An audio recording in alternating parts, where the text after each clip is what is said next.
Hi. Hi everyone.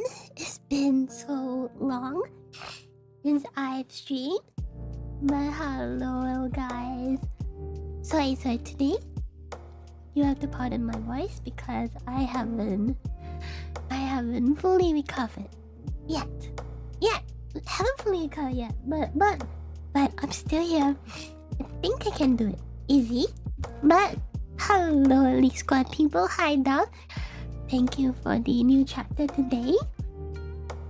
At the same time, hi Saber, hey Dan, hi Ish, hi Zaki. Welcome to the stream. Fuck you, Draco, for existing and for suggesting that new emo.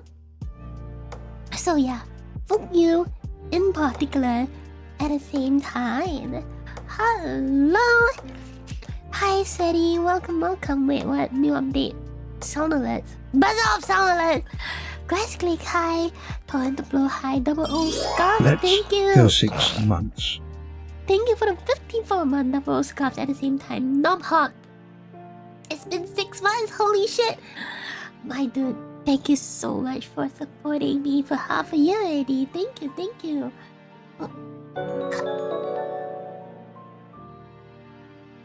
Kamuki, welcome to the stream. Welcome again, Hop. Thank you so much for giving me all this love and support for this half of the year. Silver approval, good to see you too. Welcome to the stream. Hey, Tyron. Welcome. Nizima. Hello to you too, Shiny Yakuta. Thank you for the welcome back. They Wonderer too. You're here. Welcome. Yeah, I'm actually a bit sick. I'm a bit sick, but I kind of wanted to do an easy stream today, you know, just to slowly get back to it. I was like sick for like 2 weeks, but something happened last week, and then I had to go on a small little break to like get some shit done. But at the same time, there's a few names I haven't gone through. There is Antidephobia. Hello, welcome. Then there's Twitch Microwave too. Welcome to the stream again. Thanks for all the fish. Good to see you again. Welcome, Simita. Welcome, Parrot. This casual is here too. Welcome. Okay. Wait, notice how those start as you stream while listening to enemy opening reactions. Wait. That's the thing? Oh damn. Take care of your pastel lash. Yes. Today, I intend to, but I just have to pardon my random pauses today. I won't be doing any crazy reaction today. So that means we're not doing our usual like gun videos. Speaking of gun videos, we do have one in coming up to the Patreon side. In fact, it's the edit of the Gyrojet that we recently watched 2 weeks ago.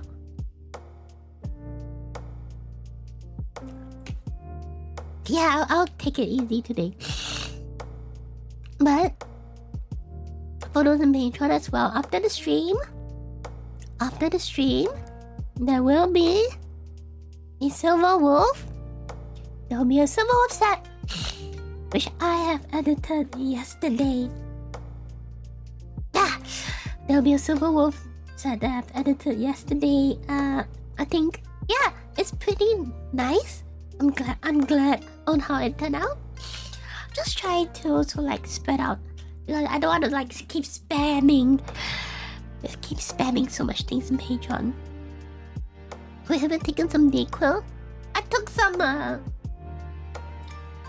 some medication, but you can probably hear from my voice, I'm not really at the best because I have a nose block as well, which is hindering how I speak, and some phlegm. Phlegm from the nose that leaks to my throat. So there is a bit of that. That's why today I want to take it easier. Yeah, I know you. It feels like allergy stuff. It does feel like allergy. I don't know what Dayquil is though, so like, the heck of that.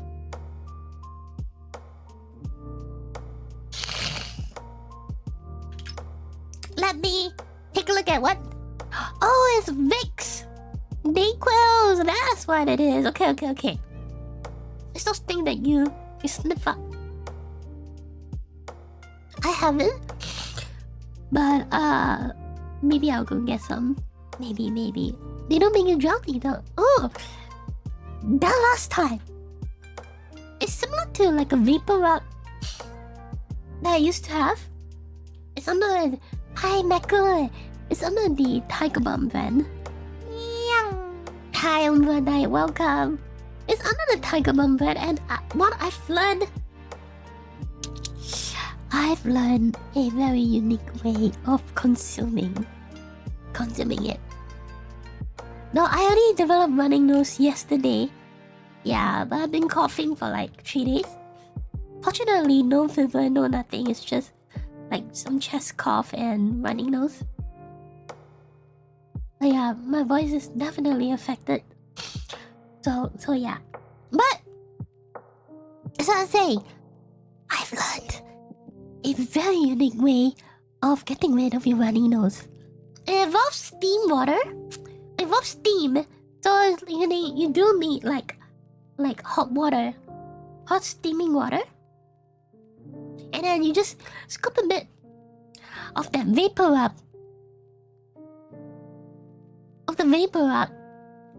Maybe like half a teaspoon, and then you snip.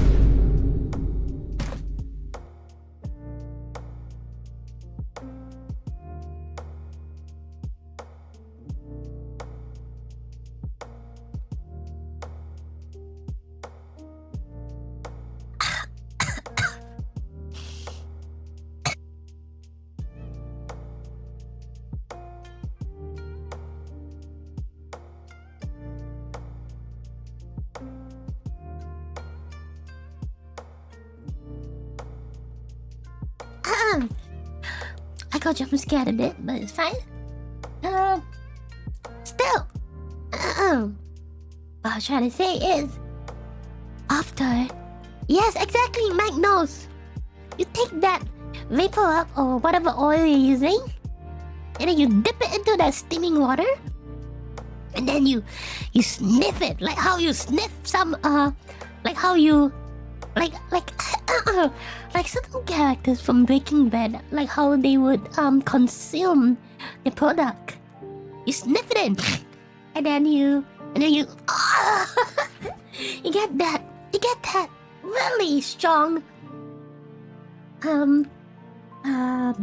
steam up to your nose. It will clear you entirely. But if you ever want to try sniffing, like sniffing a product, then that is your best bet of doing it. That's legitimate. Okay, that's legit, guys. That's absolutely legit. You can try that.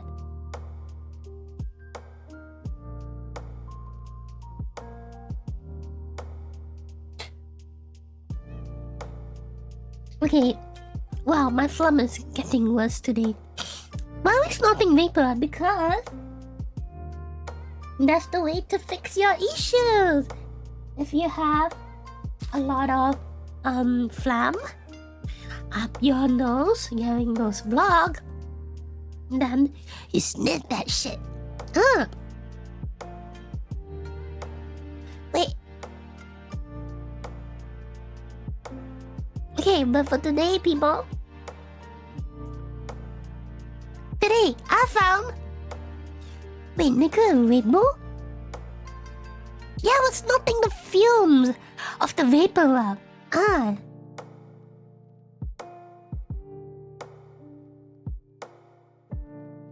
snorting the fumes of vapor rub. Legitimate. It works. Now, for today, however, based on my my coughing and phlegm. I don't think I can do too long today.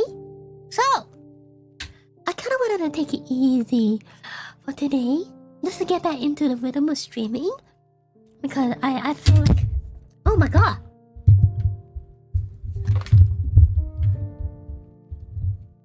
Ah! Wait!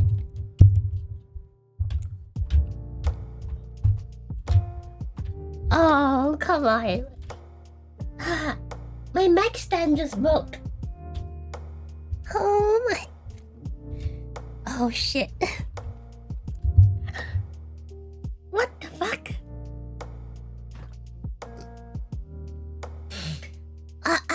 Okay. Okay. Oh my god, what happened?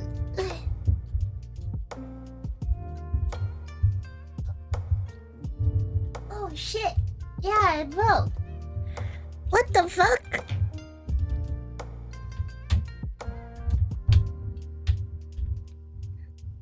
Okay, so that happened. I'm going to rest it on something. Okay, what the fuck?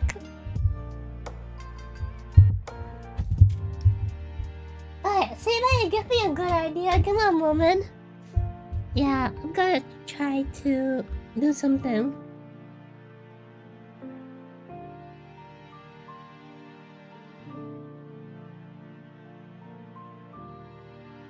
I can't remember holding it up because I am using Rainbow. So, Rebecca-chan, thank you! Thank you for the 46 months, Rebecca-chan!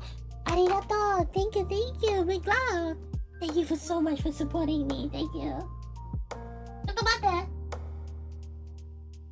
Okay, I need to find a different plushie that is small enough to fit on my fucking table. But I got nothing, man. Oh man, wait. Okay. Oh, okay, this should do for now. This is so ghetto, holy shit. Okay. This... I place a parcel on the table. So technically it should hold it in place. Yeah. How long you had the mic on for? Maybe like... What? 2 years? 2 years. That's why the fact that it's like a very good brand as well. So the fact that it just broke on me like that is shit. I bought it like almost $100, and I don't treat it roughly. So honestly, I don't know why it just broke up on me like that. No, when it broke, I didn't even do anything. I was just talking to you guys and then it just like... I felt like... an inner bolt came loose. An inner one came loose. Yeah, that's why. No, I'm not rough. Do I look like villain? No, I'm not. I don't flip things off, okay? I don't flip things off, so... You sick voices too. Maybe he couldn't handle the weight of my illness. But still today, since we have additional malfunctions, we will have to cut even shorter. Which means after this I'm gonna also get out and go and get a new microphone. I mean mic hand. Oh, Yui, what happened to me the other day? I don't know what happened to you the other day! Dr. Witch, out!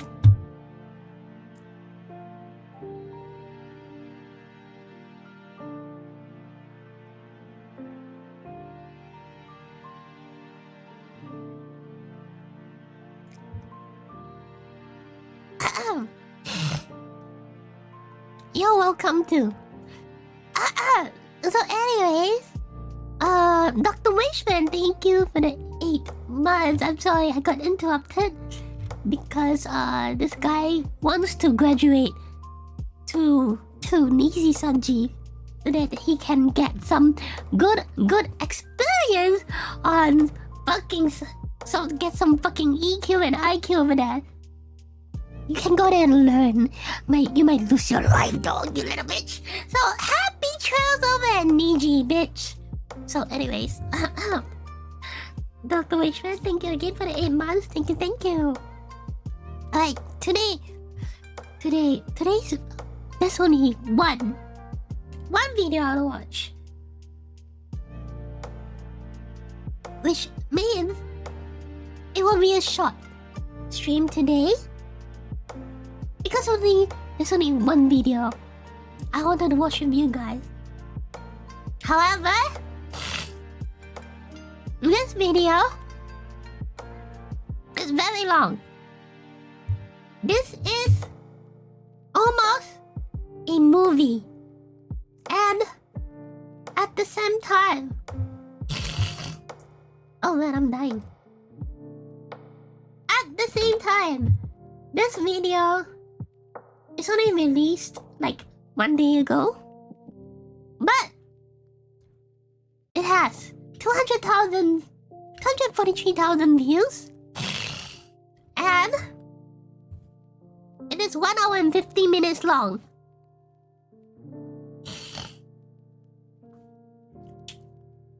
This is a video about every single vault in the Fallout series, because lately we've been watching a lot of Fallout, and a lot of you guys have been like, oh my god, I wish I knew more Fallout lore, which is precisely why I found a video to perfectly answer all of those question marks that you had in your head. So now we can all fall out to the Fallout. So yeah, oh, welcome. That's what I'm trying to say. Okay, wait, let me just... Come on, mate.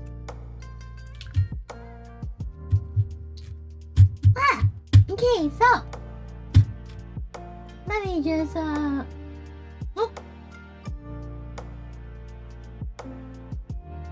Ta-da! I got it. Oh shit, it's so huge! Wait.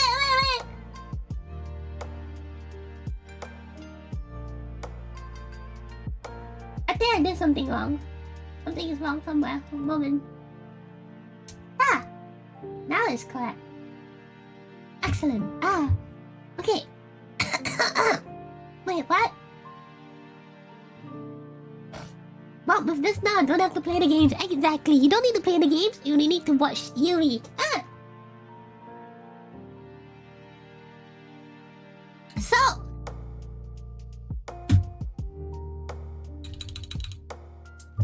this video, every Fallout vault explained, ranked from least to most insane by Frankly Gaming with 243,000 total views in a day. So, like, less than 2 days. So grab your popcorn, grab your drinks, grab your snacks, because this is gonna be a long one. And ideally, I wouldn't be talking so much because I'm dying. Little bit dying. And I kinda wanna enjoy this with you guys. So then please there'll be less pausing. I hope. I mean, my microphone also is like kind of fucked as well. Why is everything not going well? Okay, so today we're not getting distracted with Eve, but we are learning Fallout lore. Okay. So let's start. This is every Fallout vault explained, ranked from least to the most nutcase. Let's go! Fallout is one of the most recognizable game and now television series of all time. Home to giant roaches, ghouls with hats, and this adorable good boy. That's me! But if we're being honest, none of us are here for that. We're not?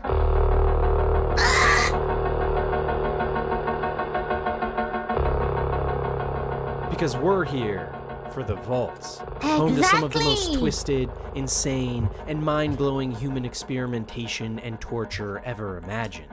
And also, the most fascinating part about this world, without question. 122 individual containment facilities, all constructed by a mega corporation, monetizing human death and suffering, all for their own gain.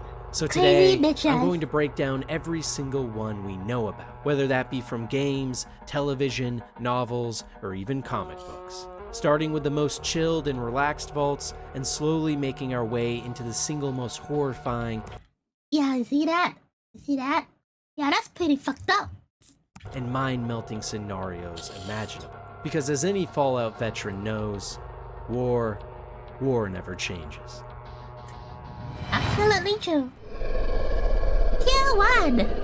The good and the bad. Oh, we're starting easy. You know, if there was one vault I had to live in the entire Fallout universe, it might just have to be Vault 84.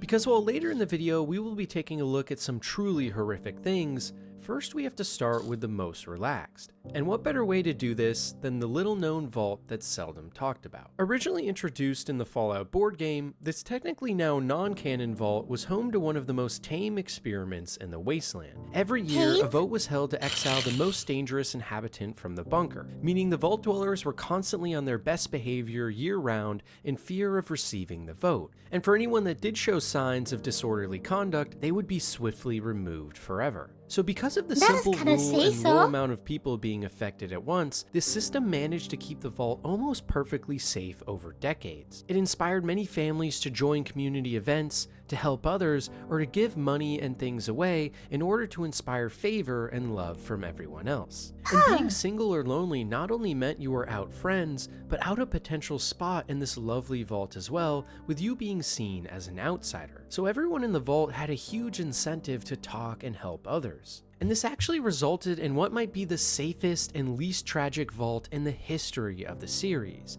Because even though it's no longer canon, it still gives us such an interesting psychological look into human beings and potential what-if scenarios. And isn't that what's most fun about vaults in Fallout anyways? Simply hearing about the fun ideas or experiments that could take place, and wondering where and how things would really play out. For me, the most interesting part about vaults, and by extension the most interesting part about Fallout, is the individual and social implications of each experiment, and really just seeing what would happen. So I'll make that the main focus throughout this entire video. And also for anyone wondering, that's why I'll also be including non-canon vaults on this list as well. Wait, non-canon? Because even the imagination of it all can be so fascinating, and it gives us some ideas into what future vaults and new games or shows might look like.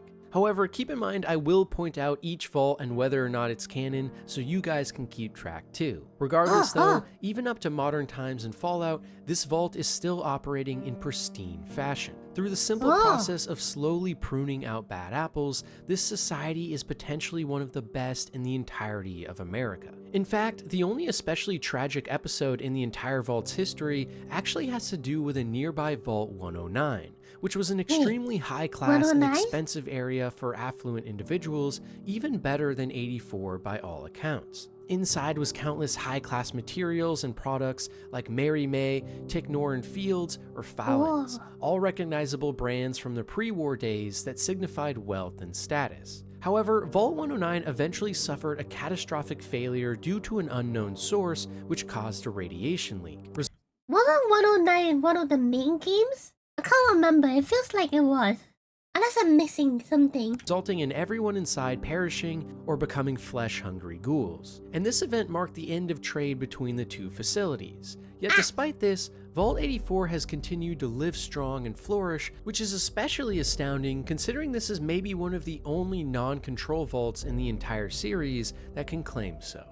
It's always been so curious to me why the overseers of every vault in Fallout never really rebelled. After all, having to lead and subject many of your fellow human beings to sick and twisted torture for years on end takes a special kind of evil. But that true sense of evil is exactly what Vault Tech was looking for in their containment facilities, meaning most overseers were handpicked before— I'm with you then. I wouldn't want to live in any vault as well.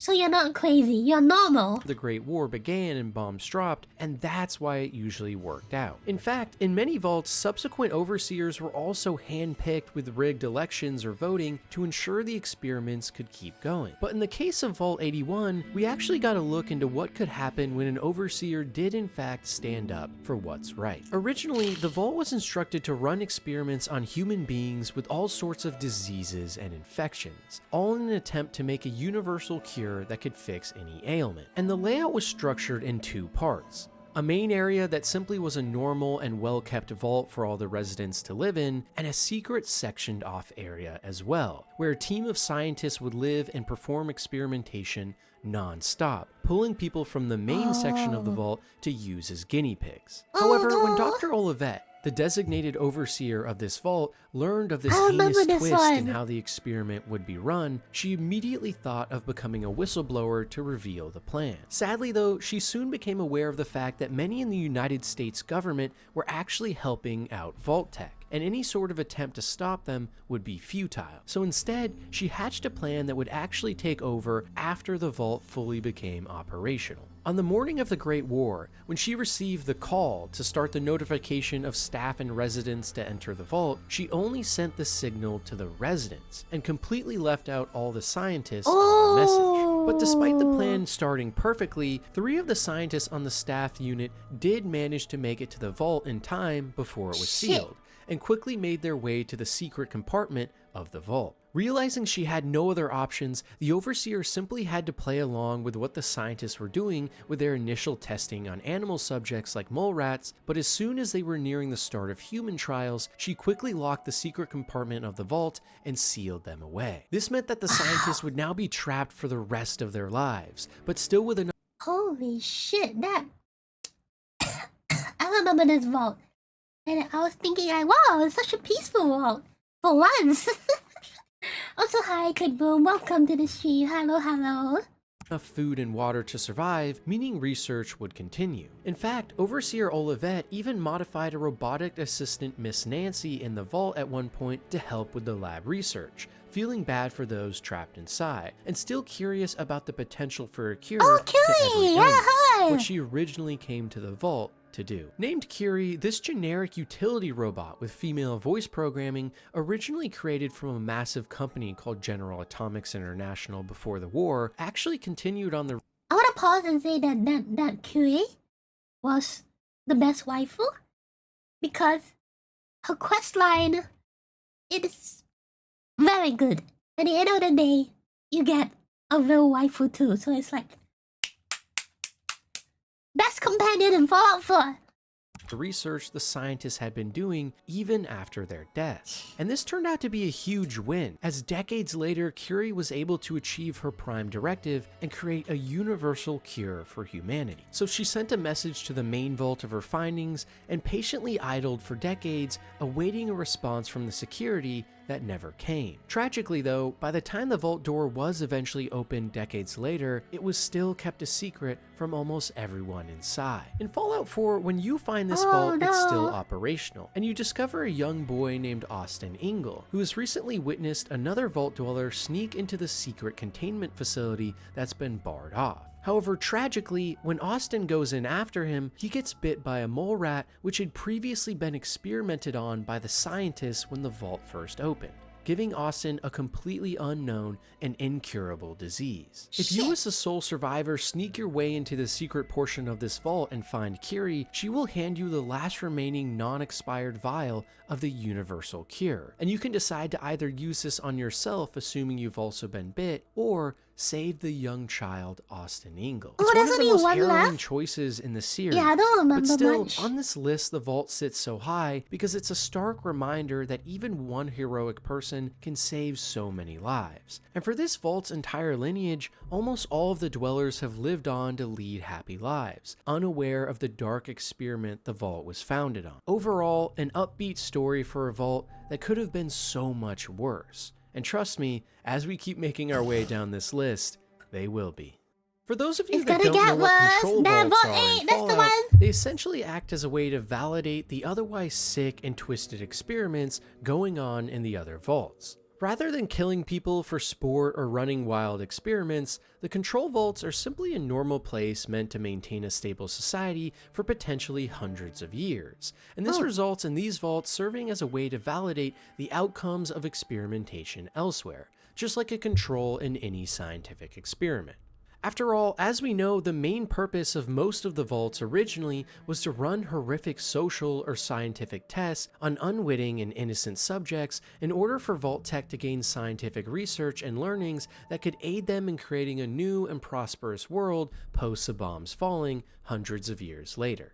And maybe one of the best examples of a control vault actually doing its job is Vault 8 from Fallout 2. Set to open around 10 years after the bombs fell, in 2091, the overseer of the vault gave the orders to open the main vault door and release over 200 inhabitants to help rebuild the world. With the aid of their GEC, or Garden of Eden Creation Kit, a massive terraforming device built from cold fusion that allows vault dwellers to more easily harness the post-nuclear wasteland for themselves, they were able to found Vault City as one of the main areas we get to run around in and explore in the second game. It's one of the best examples of a vault experiment and goal not going horribly wrong, and while Vault City is by no means a perfect paradise, by the time we find it in-game in 2241, it's a massive and sprawling city unlike many other places in the wasteland, with cutting-edge technology and medicine to boot. So at least they're not everything went to shit. Striker, thank you for the 58 months. Thank you. So this is basically the premise of Fallout 2. Why I heard Fallout 2 has the best outcome from a vault experiment. So this is the best of the best. Sadly though, hundreds of years later, it was also home to rampant slavery and a form of a caste system as well, along with concerning radiation leaks everywhere. How's it going, y'all? Oh shit, I didn't know it was that bad. Also, not about the feeling. Thank you for the 33 months. Thank you. Yeah, this is still one of the best outcomes. One of the best. So I have my voice today ate all that. I can't talk so much because my nose block is really bad. But thank you both for subscribing. Big love. Bye. Thank you. Everywhere. And it's a stark reminder of why vault dwellers are often considered the most cowardly people in the wasteland, because after coming to the surface, things tend to become more feral and difficult to manage. For many control vaults, simply hiding inside forever, like Vault 84, might actually be the ideal. Nowadays though, Vault 8 is simply used as a storage facility and medical bay for Vault City, a far cry from its heyday before. Vault 13 is one of the most recognizable in the series, and that's because it's actually where you start out your journey in Fallout 1, and by proxy, Fallout 2 as well. And that's because the second game is actually the only mainline entry that doesn't begin in a vault, instead picking up right from where you left off in the first game. The vault itself is nothing more than a... Wait, what? So 1 and 2 is a continuation of your MC? Oh! Okay, that's pretty cool. I didn't know that. Because I started from 3. Wait, 2's your MC's descendant? Or what? That's not Vault Dweller from Vault. Oh! Standard control facility meant to open up when the Enclave calls for it. But in the first game, when you start, the vault is suffering from a massive water chip failure, and multiple different people inside have been sent out into the wasteland in search of a fix. When you come into the picture though, things have gotten a lot more dire, and now with the facility's water chip having completely failed, the vault only has 150 days left before everyone inside dies. You, as someone called the Vault Dweller, are sent on a mission as the Vault's last hope to go and find a fix. And eventually, you find extra water chips in Vault 12 under Necropolis, a massive ghoul city. But when you come back and tell the Overseer of your deeds, he sends you on one more mission to find out the cause of all of the super mutants you've seen in the Wasteland, and this leads you down the path to finding someone called the Master. And for those— Why though? What? Shouldn't you like be able to live in that vault? You know, you save the vault and then he sends you on another mission. It's kind of stupid.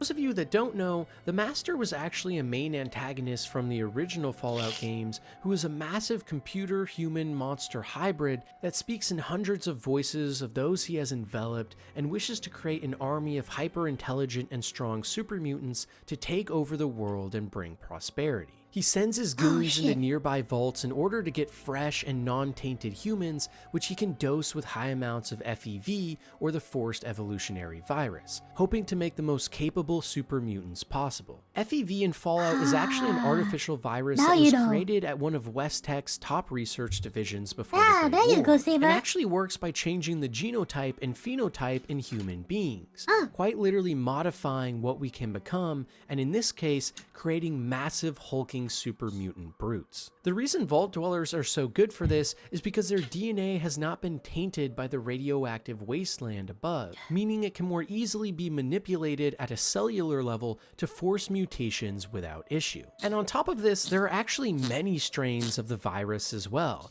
which is why super mutants on the East Coast, like in Fallout 3, are so much more intellectually inferior to their brothers on the West Coast, who are subject to more advanced strains of FEV. See? Nonetheless, you eventually take down this— there's many variations. That's why there's the good one, which is, you know, make you actually more smarter.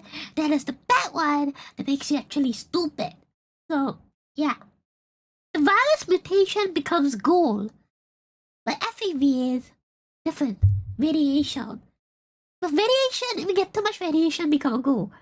But the virus mutation becomes super mutant, so it's different. Monstrosity known as the Master in his command center, the Cathedral, and return back to your vault to let them know of the good news. Sadly though, when you arrive, the Overseer refuses to let you in, noting that he is now scared that people inside will see your heroics and want to go into the wasteland themselves, so he turns you away, forcing you to go back into the wasteland on your own, and kicking off the start of Fallout 2. Overall, even though Vault 13— Wait, what? Kicking off the start of Fallout 2. So...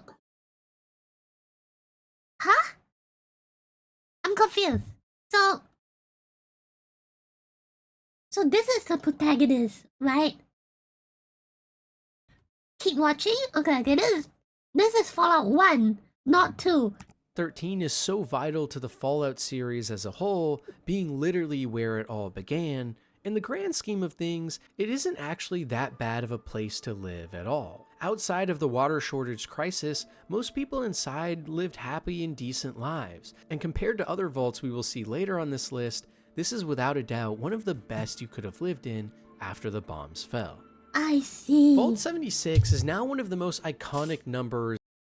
So basically MSL and ACM found their own settlement, which is Vault City, right? In the entirety of the franchise, but not for good reason. And that's because this vault is actually where you begin your journey in Fallout 76, the first multiplayer Fallout game, and also for— Wait, it's not? It's not? I know that's the event of Fallout 1. But then, what settlement did he even find for Fallout 2? That needs to be explained to me, thank you. For a lot of people, the worst. On its initial release, this game was riddled with bugs and issues. Oh, that's the settlement? Okay. I thought he would go to, like, Vault City or something.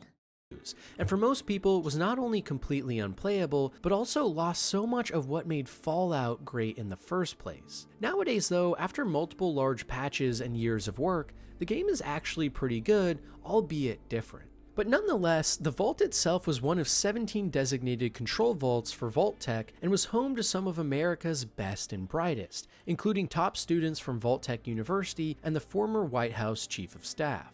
Wow, some really big people in Vault 76. Most City was introduced in the second game. So okay. What made this structure especially interesting, though, is that it actually is, as far as we know up to this point, one of the earliest vaults to actually open its doors, and in terms of games and the shows, it's by far the earliest point in the timeline that we get to see. Because after only 20 years post the bombs falling and the start of the Great War, the happy day of reclamation, as it was called, began, and the doors swung open ready for the inhabitants to reclaim the world and make it better. And maybe the most ironic part of it all is that compared to every other Fallout game, 76 looks the least destroyed and most lush of them all. But that's probably in large part due to it being set in the forested Appalachia region of West Virginia, as opposed to a major metropolitan area which would have been a major focus of nuclear targeting systems. But seriously, look at Fallout 3, which takes place 200 years after the bombs fell, and it still looks like they literally just dropped yesterday, compared to 76, where you were playing about 25 years after the fallout, and it looks pristine. It's kind of fun. Part of the reason, though, is that radiation doesn't actually affect fauna, meaning the overgrown landscape in a non-heavily targeted area like this would potentially actually make a lot of sense, like we also see around the Chernobyl nuclear zone in our real lives. Regardless, though, Vault 76 is still without a doubt one of the most happy and That's exactly one of the truths, right? Like, shouldn't civilization rebuild itself after 200 years? Yeah? It feels like kind of unrealistic timeline. So, I mean, yeah, like, really? Game stories in the entire series, with so many facilities in the actual vault itself for having fun, eating great meals, and just enjoying others and their company. Or in other words, a great vault full of amenities and nice people alike that then gets set loose in one of the best and most beautiful places still left on Earth. Vault 111. Wait, what? It didn't rebuild itself in the second game, like Shitty says, right? And then Todd just went and fucked it up. 11 is another very iconic location in the series because it serves as a starting vault in Fallout 4.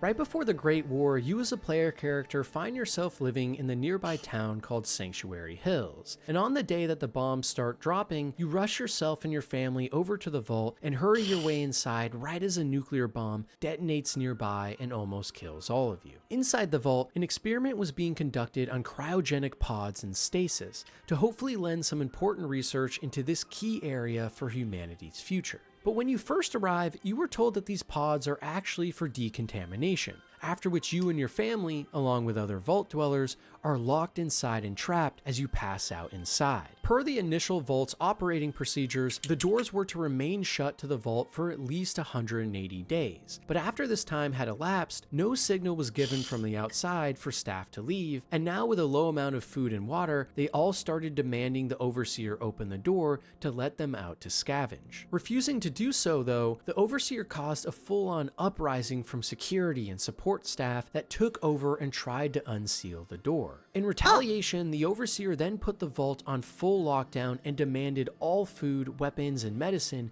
be handed over, after which no full logs of the events of what happened next even are known. But the vault's history does pick up 150 years later, when a nearby founded high-tech society called the Institute sends some of their men to retrieve the player character's baby from inside the cryopod, as it will serve as a perfectly pure, non-radiated human being to base their Generation 3 synthetic machine-human hybrids on. When these agents come into the vault and wake you up, though, your spouse does not hand over the baby, and is shot as you watch helplessly in your cryopod nearby, after which they take your baby son and turn on your pod again, forcing you to sleep. You then awake 50 years later, now with the vault completely empty and over 200 years after the Great War, on a journey to go find your son. Overall, while Vault 111 itself isn't thematically the most interesting or horrifying by any means, the story behind it and what it leads to definitely are, and serves as a very interesting start to one of the games that really leaves a mark. I think Fallout 4 was still kinda nice, kinda nice. Cause for him to play, you want to change on Blister Nukes, what the fuck? Play your game normally. Oh yes, Fallout 3 101! This is the first game, the first vault that I exited out from So many good best memories. beginning to a Fallout game is, or even just one of the best beginnings to a game period, they would without question say Vault 101 from Fallout 3. And also, for any of you who are curious, the actual answer to that question is Prey, but Fallout 3 has a cool start too. Regardless though, the experiment in Vault 101 was Okay, yes, playing the game normally is boring. I do mod it, but I don't change all my bullets to nukes. Okay, shut up, shut up, shh. a simple one. It was never to be open. The overseer in this vault was instructed that the door should always remain shut no matter what, and unlike many other vaults, there was never an intention here to repopulate the wasteland. The only goal was to see what would happen to a society that never saw true sunlight again. But to do this, the overseer at any given time would have to create mass hysteria about what the outside world was like. Children and adults were taught that the world had been flung into complete chaos, and simply stepping outside would result in instant death. And extreme measures like a police state and fake broadcasts of the outside world were even made to sell the reason why no one could leave. However, as time went on, some overseers did start to secretly send scouting parties to the outside to get information, and this resulted in the people inside the vault even having discussions with people in nearby towns like Megaton. These occasional exits from the vault resulted in creatures like rad roaches making their way inside, and this eventually led to a full-on infestation crisis occurring, during which your father escapes from the vault, leaving you behind, after which the overseer's daughter comes to you and tells you you need to get out there before they kill you looking for answers. So you narrowly escape this now chaotic vault and make your way to the outside, met with one of the most haunting yet strangely beautiful moments in the Fallout series history. Now on a journey to go find your lost father and discover a world that for your whole life you were told was completely devoid of happiness. But the more and more you search around the wastelands of DC, you start to realize that maybe being kept in your nice little vault with safety and food wouldn't have been such a bad thing. Exactly, after all. yes. Located just east of Vault 13, And then the first thing I did was nuke Megaton for 10,000 caps for you. So, yeah. in New California, Vault 15 is another Like, they allow you to literally destroy an entire civilization. A town. For you to, yeah. Was it 10,000 or 20,000? I can't remember. But that town is like the most important town in the whole game. And within 30 minutes, you can speed run to fucking nuke that thing and join that hotel, the high-end hotel. And then you have your own hotel room and then like a ton of money to start the game with. Ha!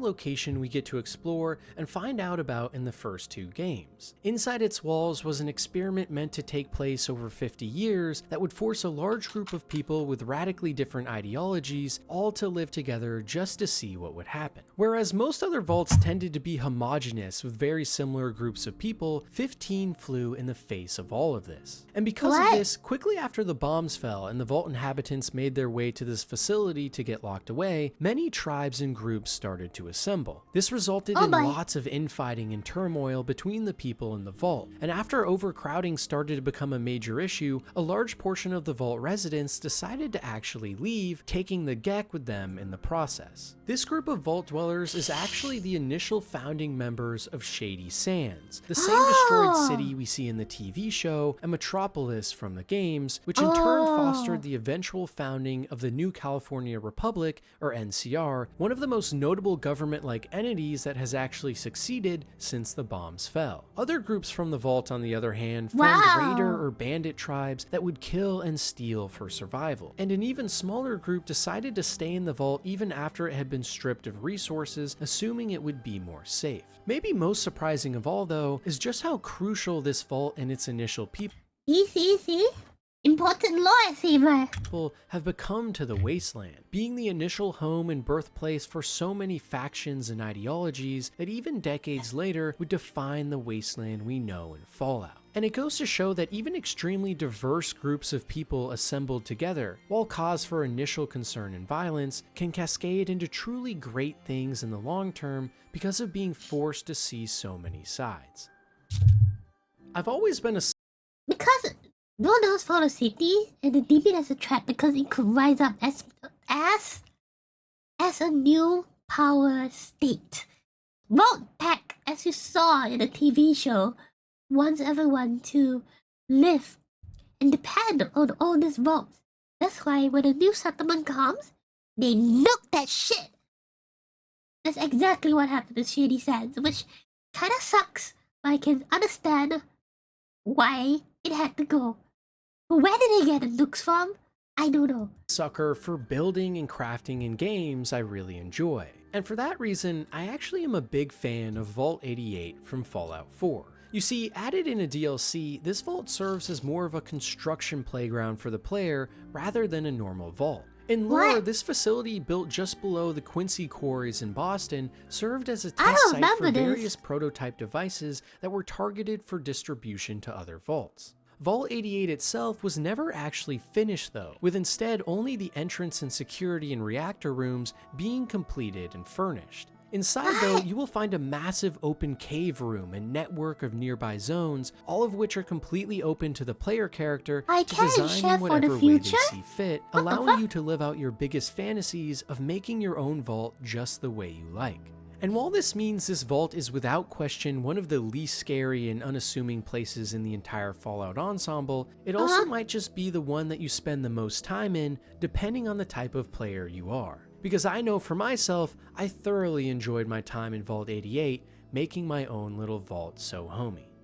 And finally, to end off this first tier of Fallout vaults, the least horrible and also nicest, I wanted to quickly go over 12 of the lesser known or unknown vaults, many of which are non-canon, but still all have interesting or strange experiments to go over before diving into the truly insane stuff. Because with most of these, we have almost no information on them besides the small experiments that took place, so most of this will be pure speculation. In Vault 55, nothing was out of the ordinary, except for the fact that absolutely no entertainment tapes were provided. In most other vaults, a large selection of movies, shows, or general entertainment videotapes were provided to residents that could then be played on any TV. This helped to pass the time and keep people occupied in what otherwise were extremely boring and mundane day-to-day lives. But this inability to escape from reality and simply enjoy some good entertainment was not a possibility in Vault 55. And because of this, it's been assumed that chaos did eventually break out, as it was the only thing that could happen that would keep people entertained and satiated.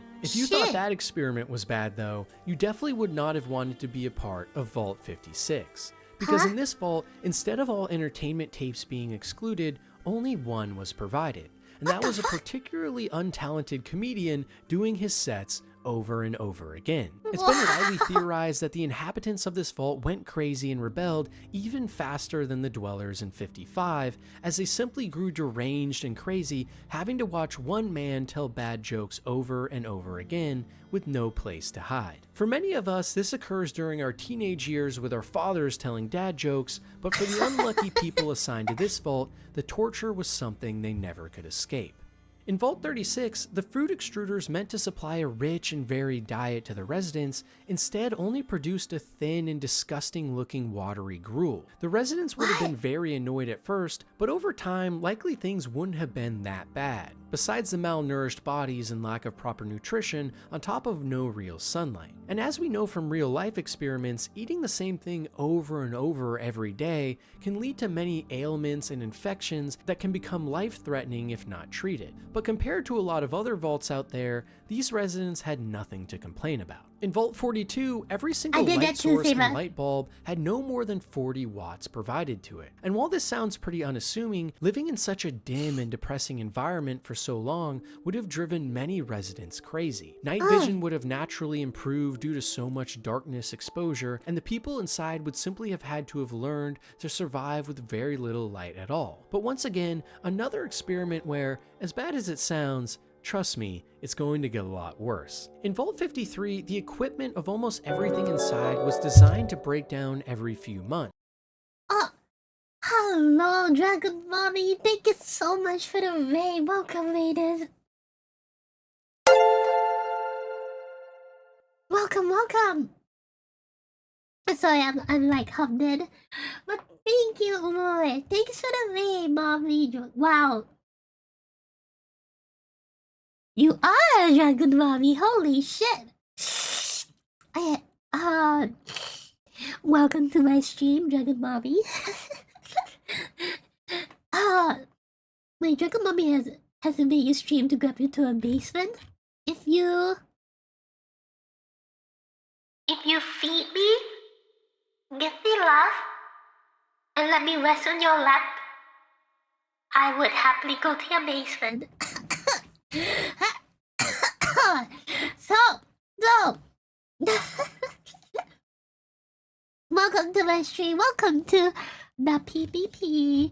So today I'm a little bit ill, so I won't be able to talk much. I have a nose block and cough, but still, thank you so much for rating me. Much love to you. Also, let me also drop a follow to you as well. Thank you so much. Welcome again. Thunderbad, welcome to the stream. And at the same time, Sky Cosmic Night, thank you. Welcome to the stream, you guys. Welcome. Oh god, my nose. Yeah, I'm dying. But today, chat, for those who just you here as well, we are watching Fallout lore. Basically, every single vote in Fallout lore explained because we recently watched the Fallout Amazon. It's Amazon, right? Is it Amazon? No, the Fallout series. We watched the Fallout movie, a Fallout TV series, and oh my nose, and we are trying to learn more lore. Oh, it was Draco. Wait. Wait. Draco's your son? You said my baby boy said Draco is your baby boy?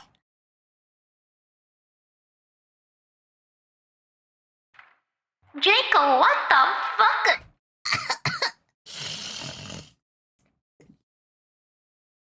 If Draco gets to be your baby boy, then can I be a baby girl?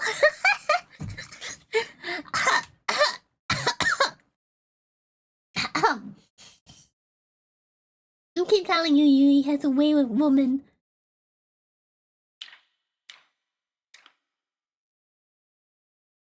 He does, maybe? Not for us though. Not for Chow, not for Cho, and not for me. Okay, yeah. Oh man. I don't know. Like for me, when the moment he does like any sort of those things, so it's like you said, ASMR content and all. I wanna do the Simpsons meme whereby I'll strangle the boy, you know, like yeah. So all I can say is, you guys wanna unban Draco? I'll let my boss do it. You unban Draco. There you go. Thanks, Eddie. He can defend himself for now. Yeah, sorry. Draco over here is Bot Simpson in our community. He's just we all collectively just want to strangle him. Yeah, that's all I can say. There's a good reason why you haven't seen him. You haven't seen Dragon Mommy, you have not seen him before he was a VTuber. Holy shit.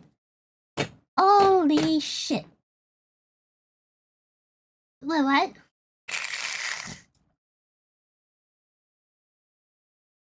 Should I eat along?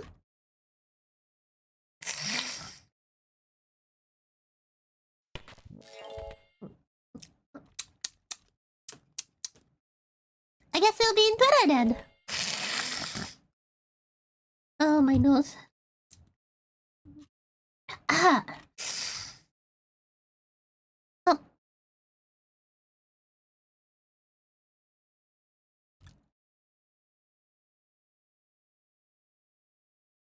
What is it? Did I miss it? Wait, maybe it links It links to somewhere else. Is it not?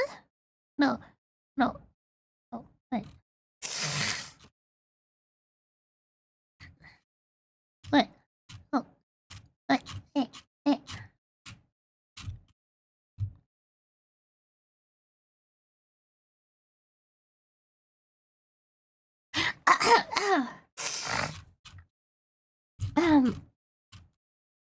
No.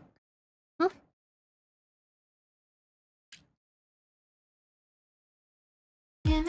돌아간 건지 bless you boy bless you bro 내가 줄게 잡히 Life is so incredible 내가 미쳐 떨어져 나의 죄는 beautiful baby You need to dig for the cosplay. Oh, okay.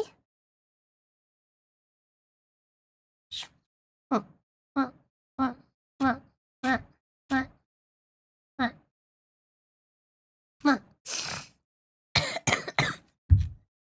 I'm. Oh.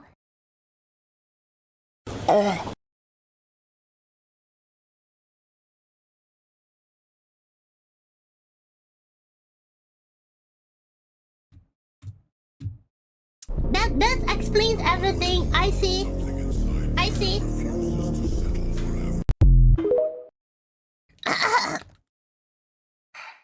No wonder you like it, you little piece of shit, Draco. Well, I like it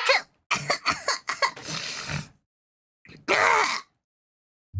That's why Draco knows you. No wonder. Dirty, dirty boy. Bok, bok, bok, bok, bok, bok, bok. Oi, oi. Only one person should be barking here. Buzz off.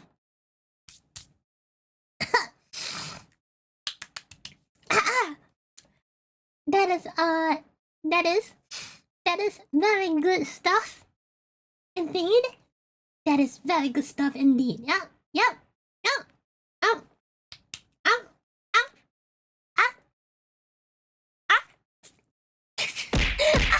Fuck. That is indeed very good stuff. Yep. But thank you so much. I'm sorry I banned him, but I'm sure I'll remember to unban him later on. One of my bots will unban him later on. It'll be fine. Don't worry about it. Oh, before.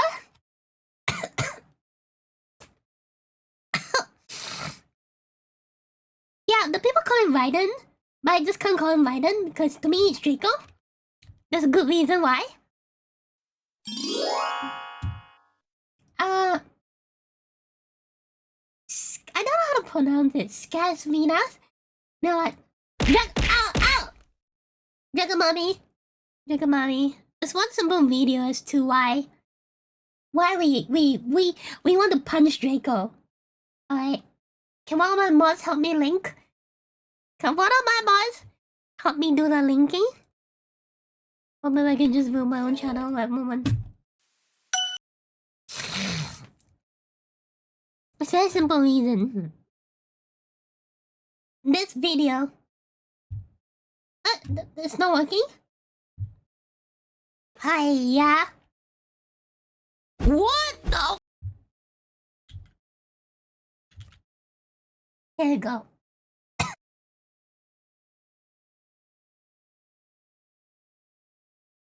Okay, maybe. This is why we call him Draco. Let me just close this for a while. I got a bad feeling maybe, Steambot is down again. Let me just turn it on again. And yeah, he's also known as Tiffany. Alright, let me just turn on the top bot again. It might be down. No, it's up. It's up. That's weird.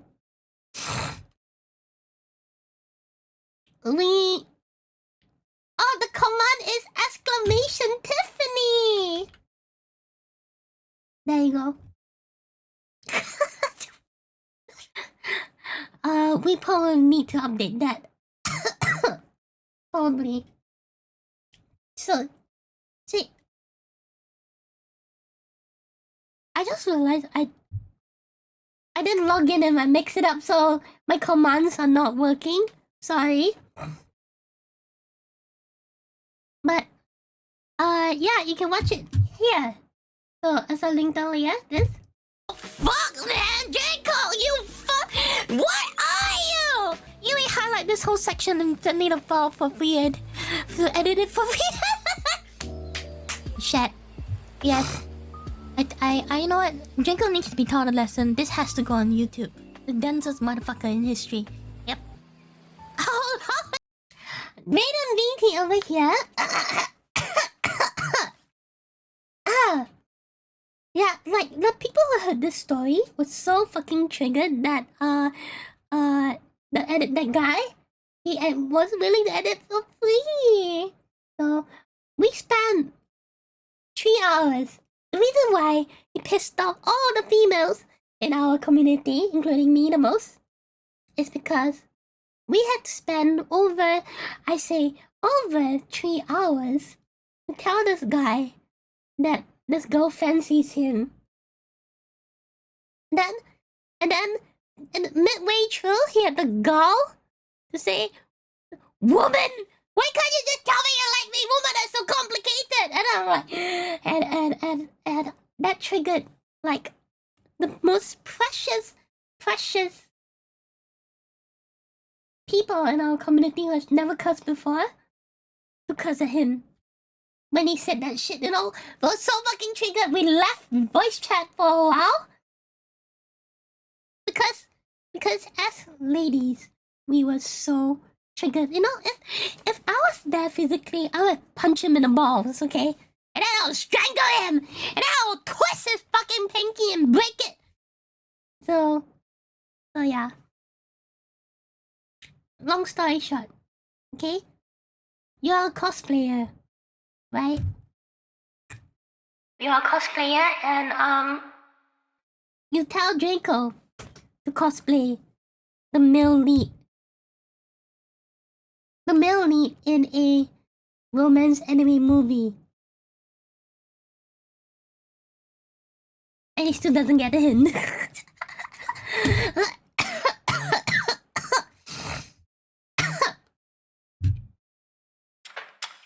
As a female cosplayer, you tell a guy to cosplay as the male lead in an anime rom-com movie. Like, and what was that anime name again? Let me. Oh, shut up! Wait. Is it your name? That wasn't your name. It was something else. Yeah, that one. Yes. This one.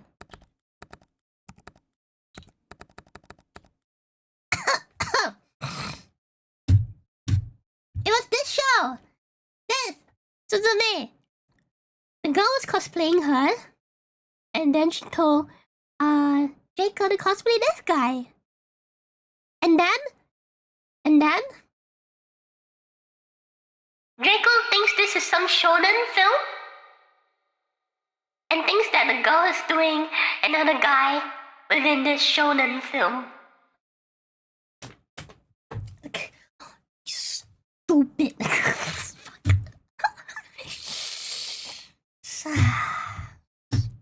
Stupid. So yeah. Yeah. That's all we're gonna go. Well, that's all I'll say. That's just one of like the 6 different things the girl did for him. That's all you need to know for now. Oh my god. That's beyond dance, right? My goodness.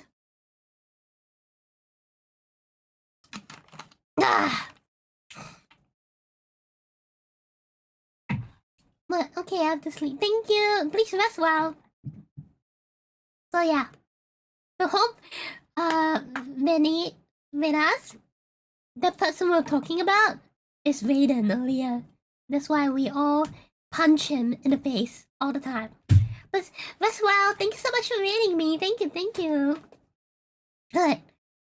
Now I've given them context. It's going to go back into Fallout lore. Alright. A quantum supercomputer calculating for 1K years without accomplish how dense he was made. He's so dense that not even light escapes from him, man. Light will like rebound from this bitch. Good night, going to bed, people. Good night.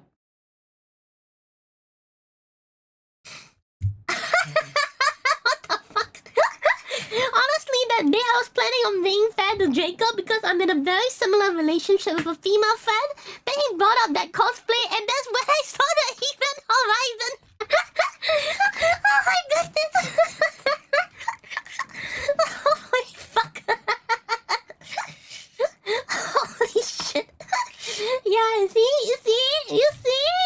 You get it, Toronto. You get it. Oh my goodness. When you get a little bit closer, like, oh shit. Oh god. Yeah, only then you knew what you were dealing with. Yes, don't forget you bet a new person for agreeing with it. I did. Oh god. I did. I was so triggered because Draco was saying shit like, woman. You know, of course I will be triggered. Of course. Who wouldn't be, huh? Goodness. Stupid pendejo. Back to Fallout lore. Yep. But only enough to still allow 42 every. Literally everything was exactly like I'm with my friend. Auntie said she bought him a cosplay. She bought him the cosplay, made him do the main romantic lead.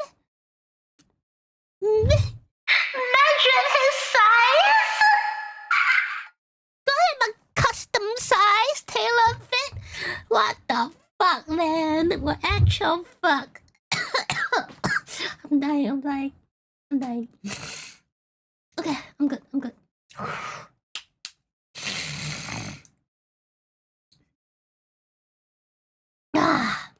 At first I thought he was only being that dense. Yeah, I did once that I got friends too with no...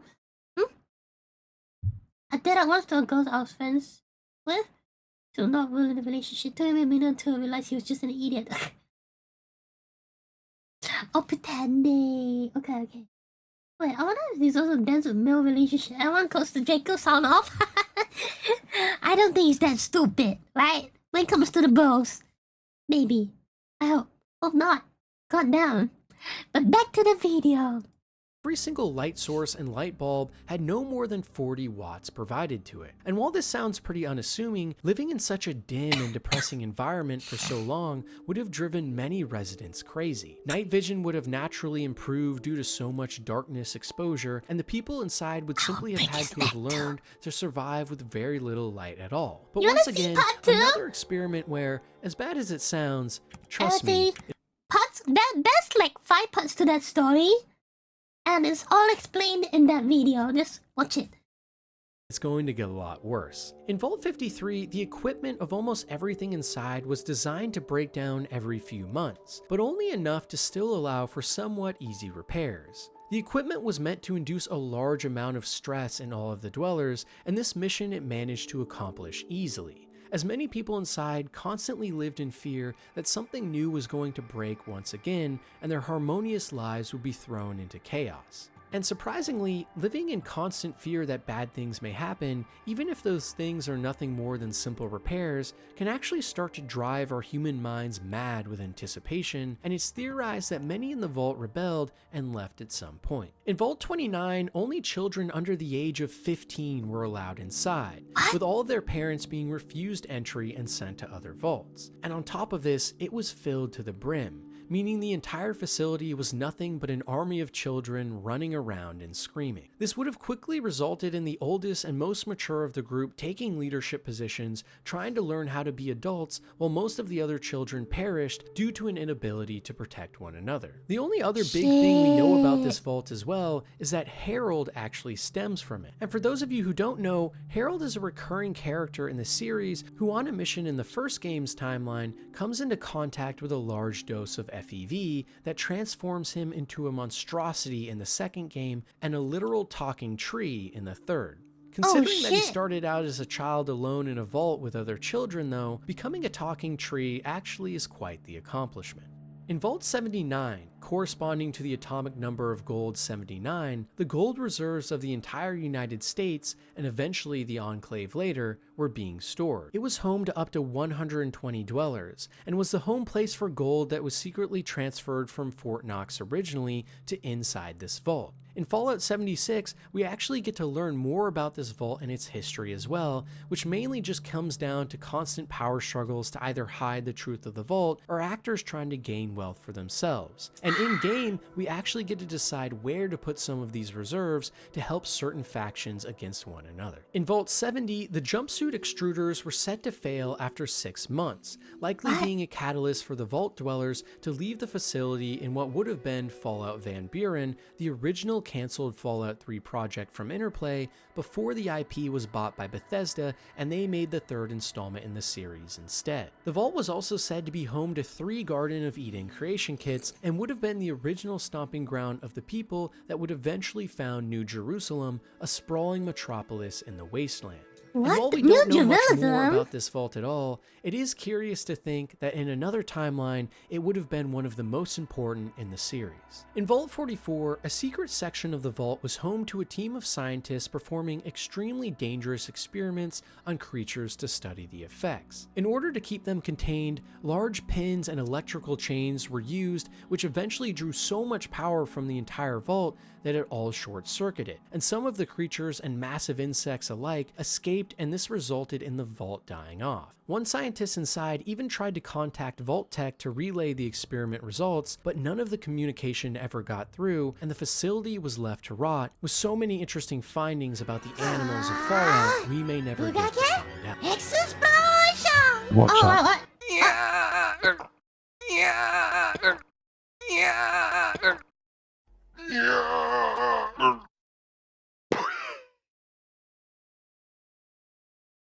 Holy shit, not thank you for the 10 gift subs, thank you! Oh my god, that makes it the thank you, oh shit. Thank you. Oh, Lucian, hi! Wait, I'm losing my voice again. No, thanks for, again, thank you for half the year, and always thank you for always gifting so much gift subs.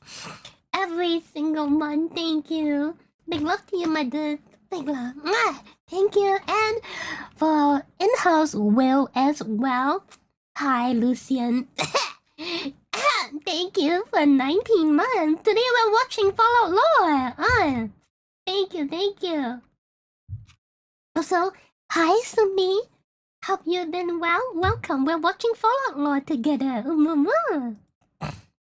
And massive insects alike escaped, and this resulted in the vault dying off. One scientist inside even tried to contact Vault Tech to relay the experiment results, but none of the communication ever got through, and the facility was left to rot, with so many interesting findings about the animals of Fallout we may never get to find out. In Vault 27, the facility was deliberately extremely overcrowded, with 2,000 people assigned to enter a space that could only comfortably maintain a few hundred. Inside, fights and riots would have immediately broken out, with the vault's food and water supplies being used in record time. Gangs would have formed to maintain order, and those deemed too old or sick would have been ostracized and left to die in the corners of the vault, now filled with dead bodies. And as time went on and resources became more and more scarce, a rationing system would have been formed, with those at the top of the hierarchy taking the most for themselves. And likely this wouldn't have been able to keep going for long, as over time more people would stage an escape or kill off one another without a second thought.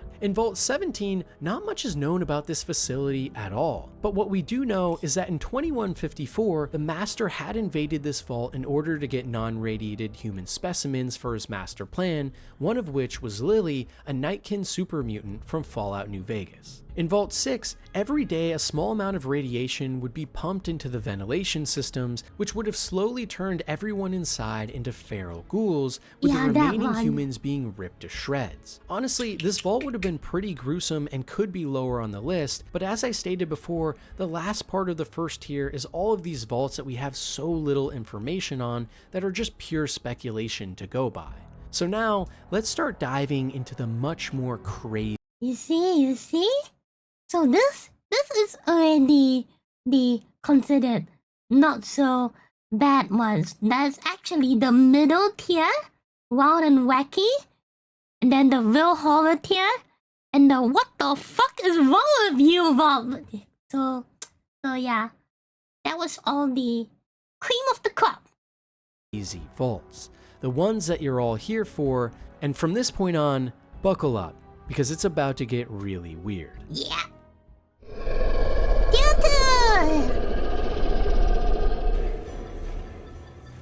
If you haven't already heard of them, Vault 68 and 69 are maybe the most wild stories in the entirety of the Fallout series. Originating from the now non-canon Fallout Bible written by Chris Avellone, they were home to some truly sick experiments. In Vault 68, the entire dwelling was staffed with 999 men and 1 woman, while in Vault 69, there were 999 women and 1 man, all adults in each. These vaults would have been subject to immense difficulty in staying alive, along with countless inbreeding. But even though we don't have any actual specifics on what happened in the vaults, we can guess as to what went on. In Vault 68, immediate infighting and power jockeying would have taken place, with only the most fierce amongst the male population getting a chance to actually have children of their own.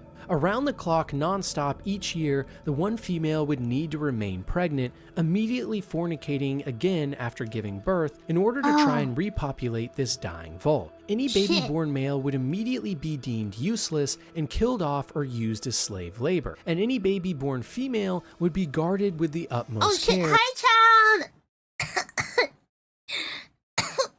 child! Hello, child. We're watching Fallout lore. In-game lore of some really twisted stuffies. So, and I have the stuffies as well. So, welcome, child. Welcome. Until reaching an age where she too could join the breeding pool.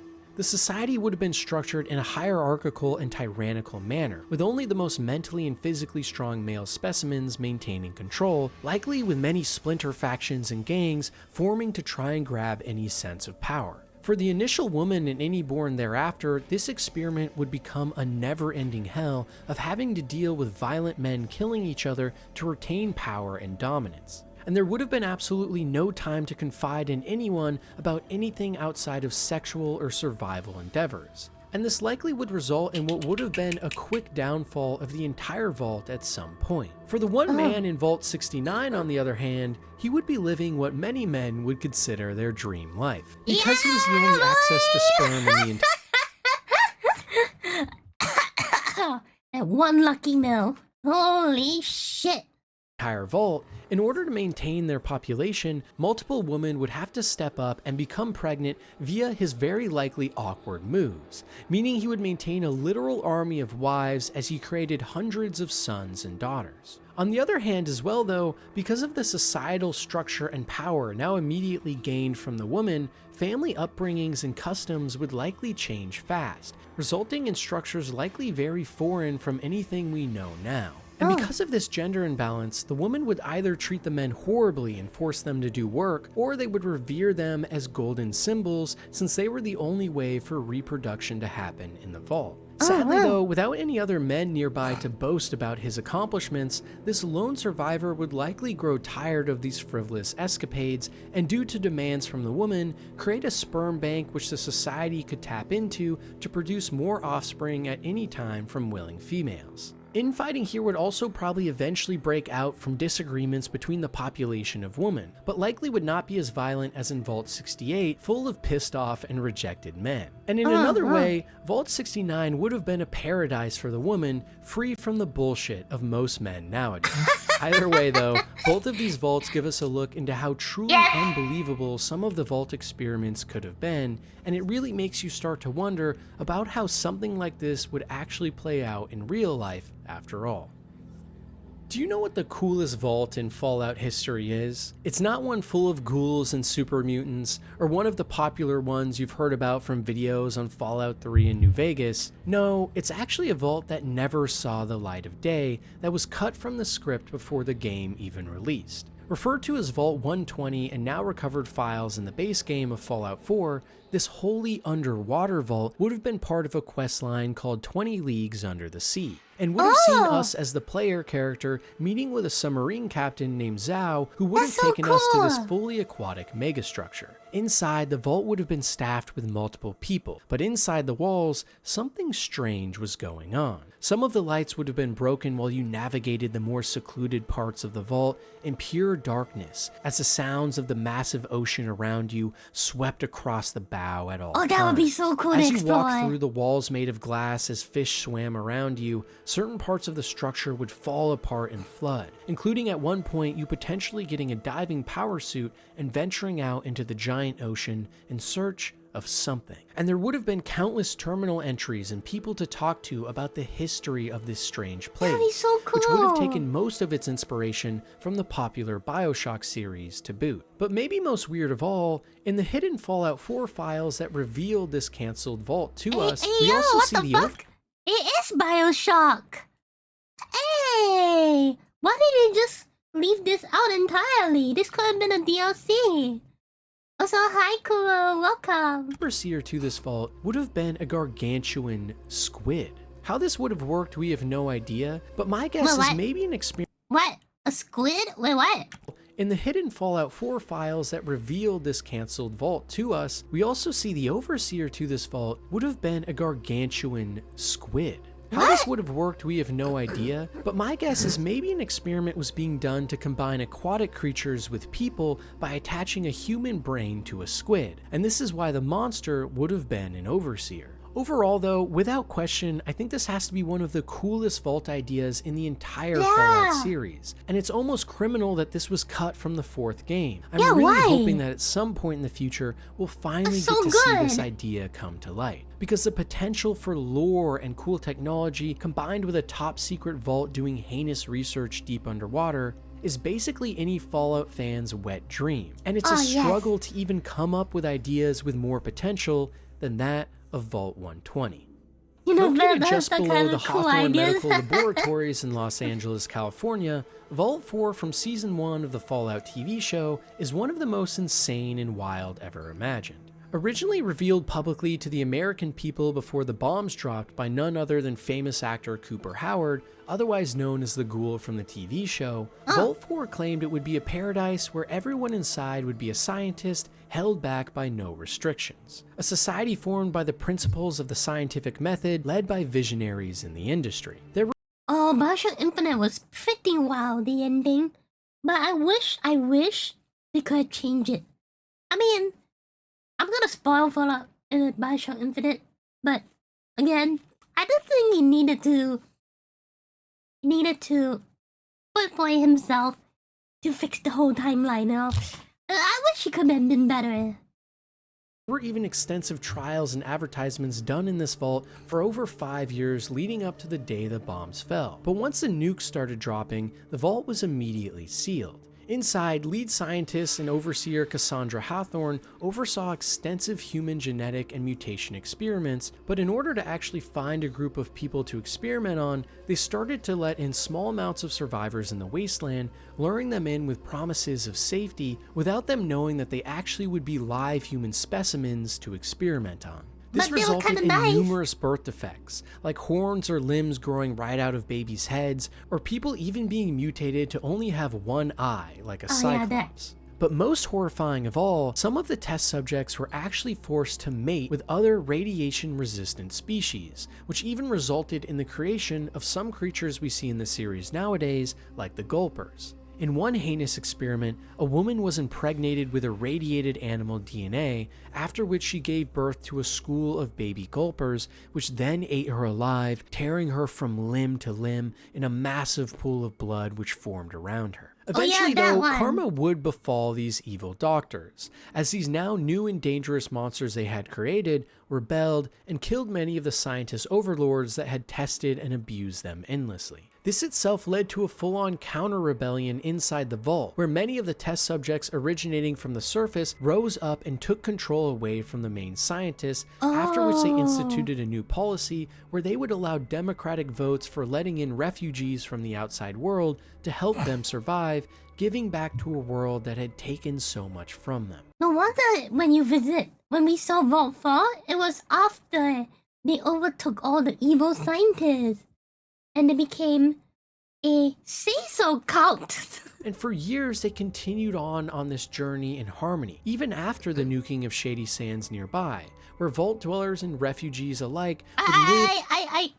I was half, but now I got it fully for us. In the vault and forge around in the wasteland to maintain the vault and its functions. In the Fallout TV show, Lucy and Maximus actually stumble upon the vault during this period, where they discover the remnants of strange genetic mutations now carried down through multiple generations, along with discovering the infamous level 12 of the vault, where previous inhabitants who were experimented on extensively are being held in cryo chambers to keep them alive until new technology progress can be made to save them from their eternal torture. On this level, we also get a glimpse at some of the horrid human-creature hybrids and other experimentation that was taking place. And more than anything, it goes to show that sometimes science too can let us down. Sticking an entire group of people who will stop at nothing to make technological and biological progress means that along the way, human morals and dignity can simply be stripped away, all in the name of something we usually think of as good, science. Despite how much good these people can do, sometimes when given no restraints, their ideals of progress can also result in nothing but pain and suffering too. Because in the world of Fallout, as bad as the giant corporations like Vault-Tec are, sometimes even just the more inconspicuous individuals, those focused on making a better society, can actually tear it down the most. Remember, they were so stacked and like good with their growth and agriculture and food. They could serve oysters to this dude. He had oysters. They have an oyster farm in this vault. That is absolutely crazy.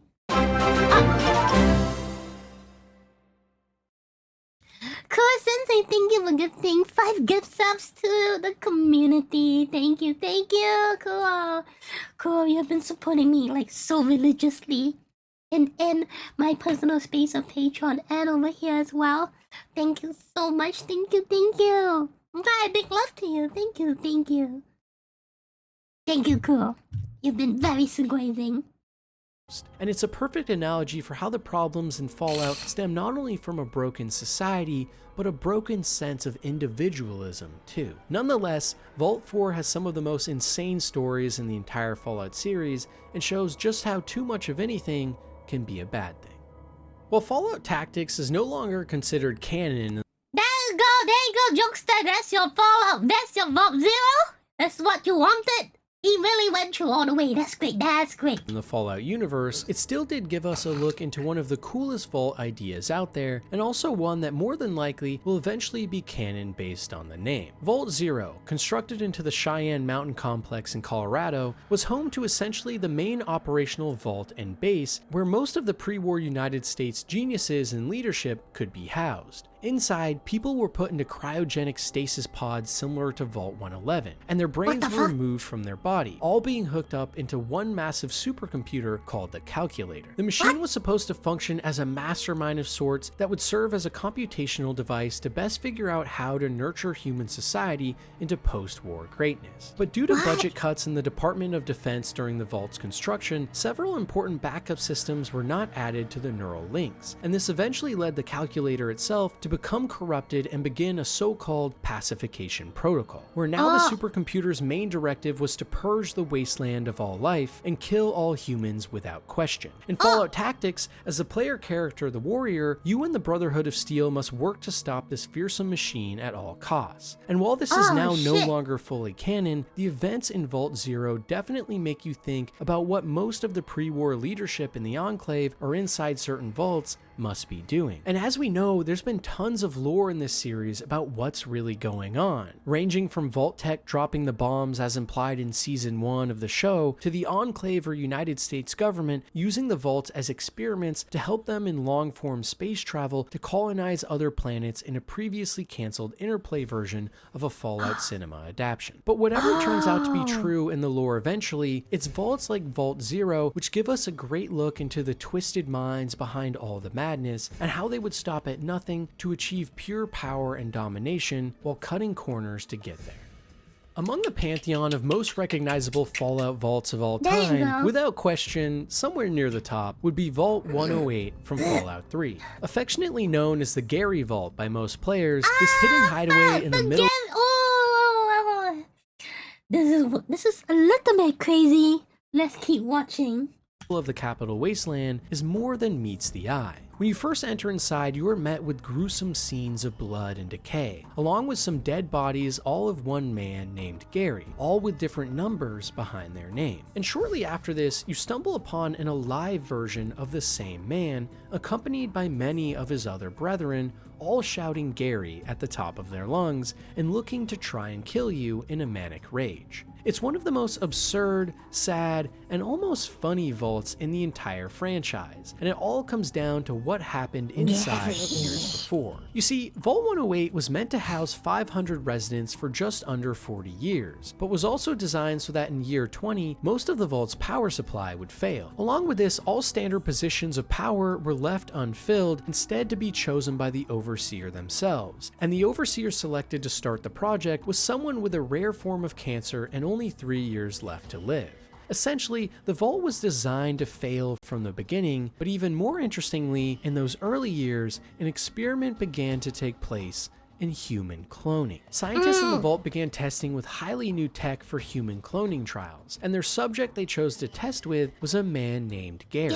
But with each iteration of him that they cloned, the clones would simply shout the word Gary and act very aggressively towards everyone inside. So because of this, the clones were all kept in a containment facility in the science room. But after getting to clone number 54, finally the Garys had had enough and rose up against their captors and took over the vault, slaughtering everyone inside and driving the rest of the survivors outside of the vault. When you arrive as the Vault Dweller in Fallout 3, the vault is now nothing but a horrible murder scene of the past, with an army of this one man Gary shouting his name as they chase you with baseball bats. You can even find creepy remnants of the past, like a fully barricaded woman's bathroom or blood smears on the wall, and tell the harrowing story of this vault that was losing power and the people inside hiding in darkness from this army of one deranged man Gary. It's one of the strangest vaults in the series' history without question, but also maybe one of the coolest and funniest. And on top of that, the vault itself is super creepy and full of interesting lore, so in many ways is one of the best examples of a Fallout vault of all time, both horrifying and hilarious at the same time. And once again, it shows the insane lengths scientists in the Fallout series were willing to go to further their research, and reveals that the biggest monsters in the series aren't always super mutants or ghouls, but rather the human beings we all call friends. In fact, it even makes you wonder what other random side experiments could have been happening in other vaults that don't even directly pertain to the main directive. Maybe there's even some other vaults out there that have gone completely off the rails as well, not even due to the wishes of Vault Tech in the first place.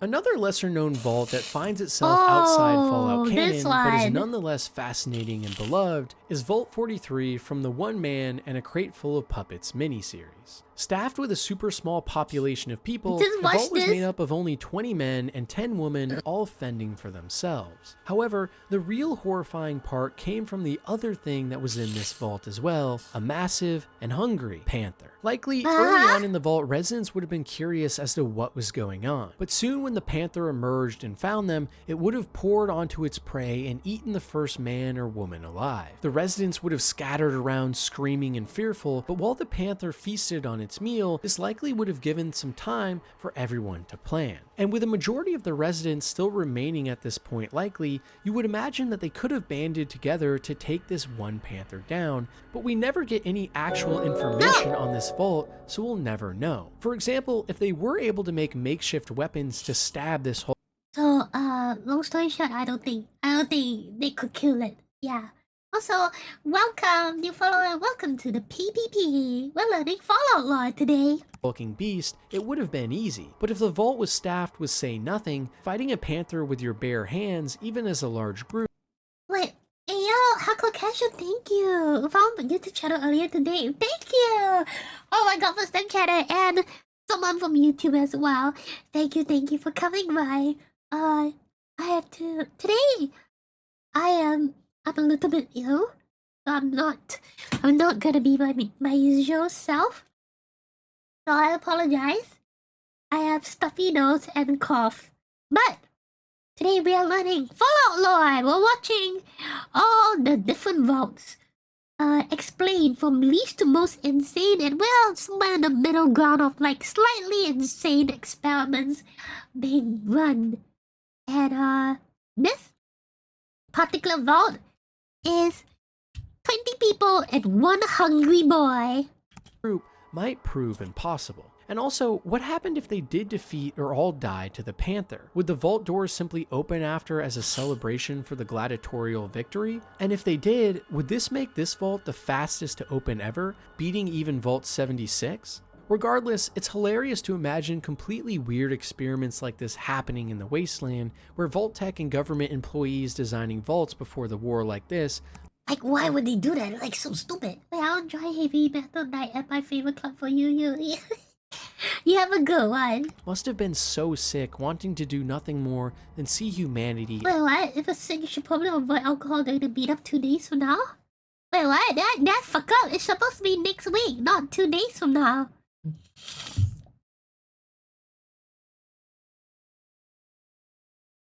Yeah, it's next week. I voted card. Okay. Thank you. Oh my god, I thought I fucked up. Yes, I would like to also thank Zaki for always editing my new shots. Thank you. Yep, thank you, Zaki. I was distracted when I saw it too. When I saw the shot, I saw it like 3 times, just because. at its worst moments fighting for life. While Fallout 76 is many people's most hated in the series, it does lie home to some of the most unique and interesting ideas in the entire franchise. And one of those is Vault 51. And that's because instead of it being led by a traditional overseer, Vault 51 was under the purview of an artificial machine superintelligence known as Zax, who was in charge of selecting the overseer itself. Specifically, it was a Zax version 1.3C unit, the most advanced that we know of, and also the only one in use. You see, Zax were actually first created by Vault Tech and West Tech scientists during the pre-war era, and the first iterations were simply meant to help with logistical workflows and data management. But as time went on, it became clear they might serve as a perfect leadership team for the vaults themselves. By the time the bombs actually fell though, as far as we know, Vault 51 was the only place to actually be retrofitted with this experimental next-gen version of the Zax hardware and software. In essence, a true artificial intelligence. When the bombs first fell and the vault was sealed, 52 residents were inside its walls. What, 52? And immediately, Zax got to work trying to figure out how to select the best possible overseer for the vault using its analytical abilities. To start, Zax talked to many of the residents and proposed a democratic voting system. But after all of the residents, due to ego concerns, voted for themselves, Zax started to try more and more systems of government to see what would stick. Sadly though, no matter what they tried— So egoistic though, they all voted for themselves? It's like, what kind of people are in this vault? there were always issues that made Zax realize that a more personal approach would be needed. As desperate times call for desperate measures, something one of the residents told Zax that set in motion a much more sinister storyline. Armed with this new information, Zax began running a host of experiments on the Vault Dwellers in order to determine who amongst them was most fit for the job. After all, what better way to select a great leader than put them through trial and tribulation? So Zax started doing countless things like moving the citizens into worse living conditions to see how they handled it, trying to cause political strife to monitor who could rise above it, and even doing annoying things like rigging video games to always fail for specific people, causing them to become very irate. As time went on though, these experiments from Zax became more and more absurd, so much so that residents inside the vault began going insane, with some of them even taking their own lives. As Zax became more and more displeased, the intensity of the experiments only began to increase exponentially, including things like randomly placing loaded— It gets worse. Also, hi, said hi, welcome. Yeah, Zack turned into Gladios, holy shit. guns in the vault to test the dweller's emotional response in the situation, at least as Zax saw it. And as you could guess, this eventually resulted in every single person in the vault, except for one, dying off. And now only left with one human being at his disposal, Zax was forced to make him the overseer, but made his life a living hell for years on end, as the two of them only had each other to talk to. By the time you actually find the vault in Fallout 76, it becomes clear that you have been led here by none other than Zax himself, who after discovering the nearby Vault 76 opening, is trying to get some of the residents from there to come over to his vault so he can once again run more experiments to find the best overseer, seeing the current one as not up to snuff. It's one of the weirdest and definitely most unique vault stories in the canon, and what I love so much about it is how much of a role artificial intelligence and tech plays in it all. Because for me, some of the most interesting parts of Fallout is all of the technology and top secret research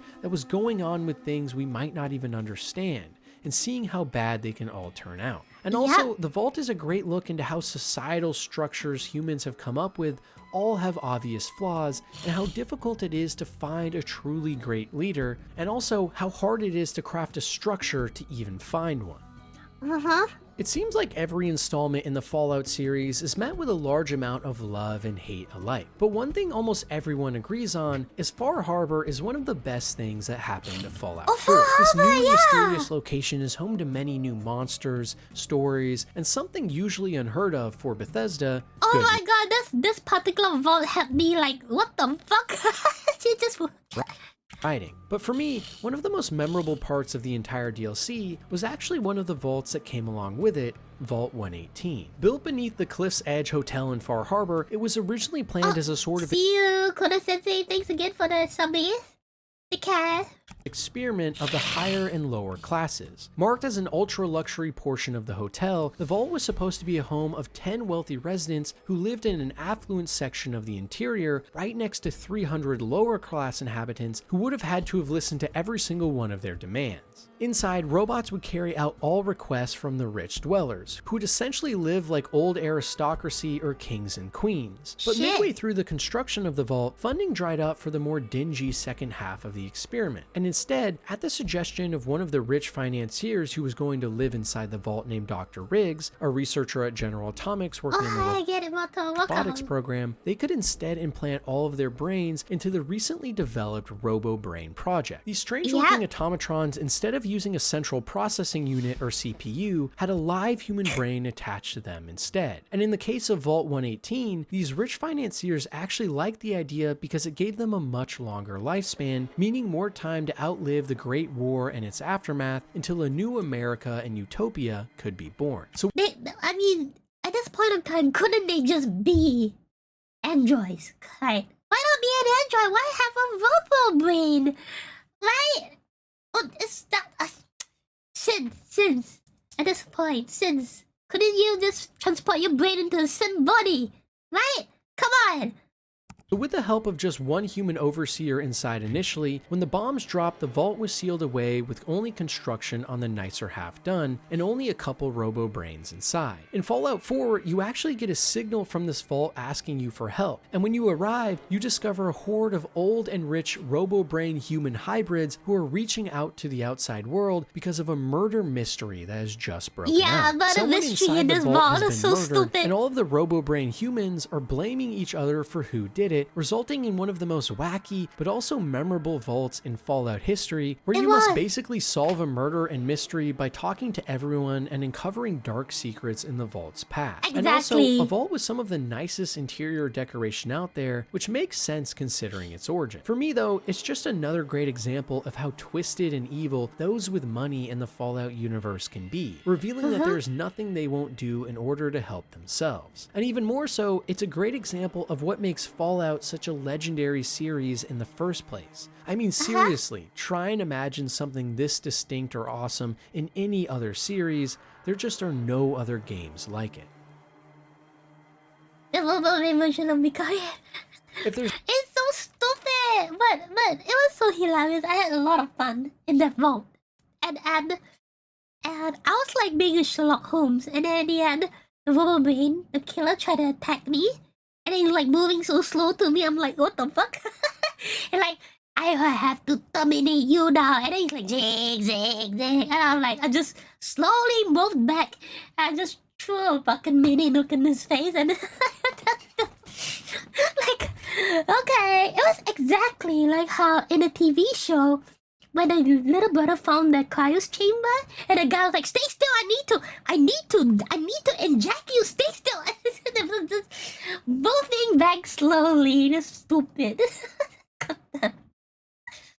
It was great. It was great, yep. There's one thing we can all agree is fun, despite whether or not it's actually good, it's gambling. And what better place to have a vault based all around this destructive pastime than Vault 21, located right below the Strip in Fallout New Vegas. Originally designed as a vault all about chance, everyone that found themselves inside was given equal social standing no matter who they were before. Disputes between anyone in the vault were always handled through gambling, and this meant that no matter what your current standing in society was, there was always a chance Lady Luck would be on your side and things could change in a moment. Surprisingly, despite some rather sad losses for some folks over the years, overall, society in the vault did fairly well, managing to keep everyone safe for years while also keeping most people satiated with all the fun they were having. At some point though, a man named House, a main character in Fallout New Vegas, contacted the vault dwellers from just above on the Strip and gave them an offer to allow them to come back to the surface and integrate into his new society.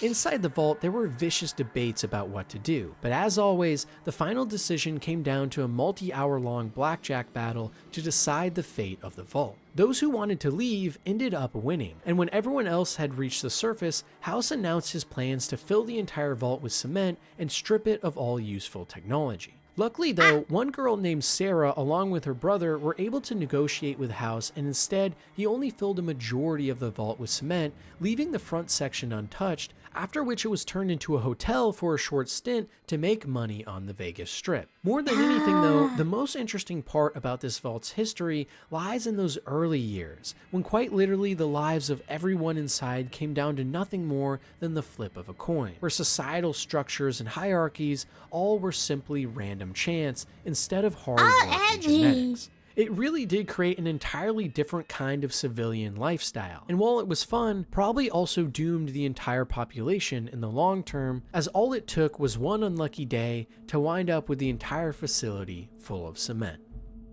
As most of you probably already know, the first season of the Fallout TV show on Amazon was a massive success. With over 65 million viewers in just a couple of weeks, the Wait, it had that much viewers? Holy shit. Fallout franchise has solidified itself as a juggernaut in not just games, but all of media. But part of the reason for the show's massive success is that it stayed so true to what made the series so great in the first place, and a big part of that is really awesome starting vaults. And in the case of Vaults 31 through 33, the build-ups and reveals in the show definitely hit that mark. The actual purpose of this trifecta of vaults all built next to one another was one big vault tech secret. In Vault 31, in a massive chamber of cryogenic pods, some of the most loyal and dedicated vault tech employees from the pre-war era were being housed asleep, all under the watchful eye of one of their own named Bud, only being kept alive in a robo-brain container as he slowly went crazy. The vault was constructed with the sole purpose of allowing Vault-Tec members to survive hundreds of years later in order to then repopulate the wasteland and build anew. It was believed that these members would be perfect candidates for this process because they were such good management. And as Bud saw it, good management was the key to the future. But in order to actually build that future, the Vault-Tec employees in 31 needed a way to come and notice me. I'll manage you, you little shit. Make more people. And that's where Vault 32 and 33 come in, breeding pools for those ancient human beings and cryopods. Residents in these vaults, while not management, were specifically chosen for their good genetics to help the Vault-Tec population. So every time an overseer from Vault 31 was about to perish, a new one would be woken up from cryogenic sleep and through rigged elections would become the overseer of the vaults yet again. And during this process, they would impregnate other vault dwellers in order to keep their lineage alive. Oxygen? Really? In the show though, near the start we see Moldaver infiltrate Vault 32 and take Lucy's father, Overseer Hank, away. And this causes Lucy to venture out of the vault, and on the journey we see her go on in the show. It's here that she learns that years ago her mother inside the vault had actually discovered there were people outside that were alive and thriving, and that she was lied to. She took Lucy and her little brother to the surface and found the city of Shady Sands, a new stable society being formed under the NCR, or New California Republic. Yeah, and then they had to fuck it up! Hank, looking to find his children, made his way to Shady Sands where he was able to get his children back. But after begging his wife to come too, she said she wanted to stay in this new civilization and help rebuild Earth. But now seeing it for himself, Hank realized that Shady Sands and the NCR were actually competition for the future that Vault-Tec and the management teams had envisioned. And if left to its own devices, might even mean they wouldn't hold any power. So Hank did the unthinkable, and with his Vault-Tec credentials, decided to launch a nuclear bomb at Shady Sands and made his way back to the vault below as everything went up in flames. This sick and twisted man, along with everyone in Vault-Tec, were willing to stop at nothing to keep their power. Even things like nuking an entire innocent and now flourishing society in the wasteland. How dare he do the exact same thing I did in Fallout 3? Disgusting. All for what? The worst part is he didn't even get any bottle caps. That's the worst part. No bottle caps. Stupid. Or allowing residents in Vault 32 to die and be covered up once they found out about the experiments. The experiment going on in Fallout New Vegas's Vault 34 wasn't a... I was meaning I didn't blow up Megaton. I just blew it up for fun. Then I did the Go to the link experience! And then I fixed it. Yeah, thank you. Particularly heinous one just based on the idea, but it did lead to some catastrophic outcomes. Because the special secret about this vault was that it was home to a massive armory overstocked with firearms and ammunition. Vault-Tec wanted to see what would happen if a large group of vault dwellers had access to such dangerous weaponry, if they were to be pushed to the brink.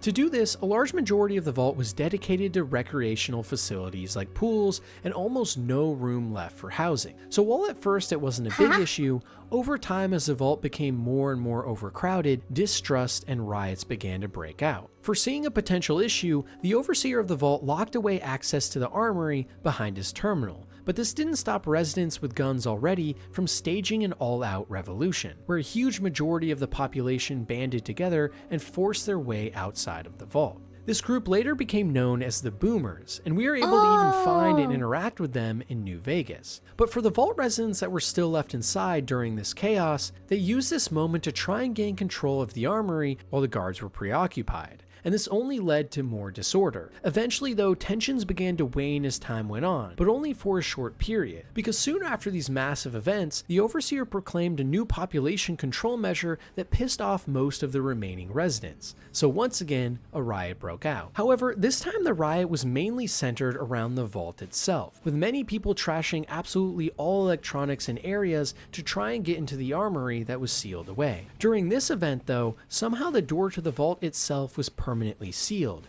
requiring outside intervention. And on top of this, a radiation leak had started due to damage. and was beginning to pump the vault full of toxic chemicals. Now with no hope of seeing the outside world and radiation flowing everywhere, families inside had to watch as human beings transformed into feral ghouls and started killing everyone in sight. Almost ironic for a vault that had some of the highest firepower in history. And it goes to show that sometimes even the knowledge of power being so close can cause chaos to be unleashed, without the power itself being used much at all. Simply by there being an armory full of weapons in the vault, everyone started to freak out at the possibility of them being used, and it caused multiple uprisings. Because this fear of the human condition and people swept up in it became more dangerous than anything locked away in that armory. Yet another Fallout vault that, rather than succumbing to some crazy experiment, perished due to nothing more than the human spirit. Yep. It feels like one of the most underrated and important parts of any vault in Fallout is who is chosen as the Overseer. And in the case of Vault 114 from Fallout 4, I think they chose the perfect man for the job. Nicknamed Soup Can Harry, this presumably homeless man was given the position of overseer to this luxury and high-class vault in Boston after extensive rounds of interviews on multiple candidates. For this vault, Vault-Tec was looking to run an experiment where rich and pampered citizens were to be stripped of their amenities and live under the iron rule of a completely incompetent dictator. And well, Harry was about as incompetent as they come. He would constantly exclaim that the government used taxes to fund Illuminati Freemason sex parties. And even at one point, let it slip that he literally eats Abraxo cleaner products when he said, "I seen them back of Abraxo boxes. No for consumption? Don't you tell me what to do. I'll eat what I want." A true American hero, in my eyes. True American hero, Florida man. The vault residents, however, they didn't quite see it like that, and complained endlessly about the conditions they had to live under from this divine dumpster diving hero. Sadly though, by 2287, the vault had been overtaken by the mobster Skinny Malone and his crew of triggermen, relinquishing Soup Can Harry from his duties. Maybe the greatest overseer there ever was. The Vault greatest 96 from overseer ever was. I don't remember the vault though, and I don't remember like seeing it. Oh shit. Fallout 76 was meant to be in some ways a recreation of Noah's Great Ark. Inside, over 10,000 animals were being kept in cryogenic chambers, as only 5 scientists inside were to slowly release them into the wasteland throughout the years in order to that's the vault you saved thing, man. Oh. Okay, that now I'm remembering a bit, but I don't. Were there normal people in there? I can't remember. It's been too long. Was meant to be in some ways a recreation of Noah's Great Ark. Inside, over 10,000 animals were being kept in cryogenic chambers, as only 5 scientists inside were to slowly release them into the wasteland throughout the years in order to repopulate and heal the planet. However, the real experiment going on was a little more menacing than just that. Once the vault doors shut and scientists were trapped inside, the vault mainframe quickly let them know that instead they would all be performing experimentation on these helpless animals using radiation and other viruses. Oh no! Berlin 1987, welcome. We're watching Fallout Lore.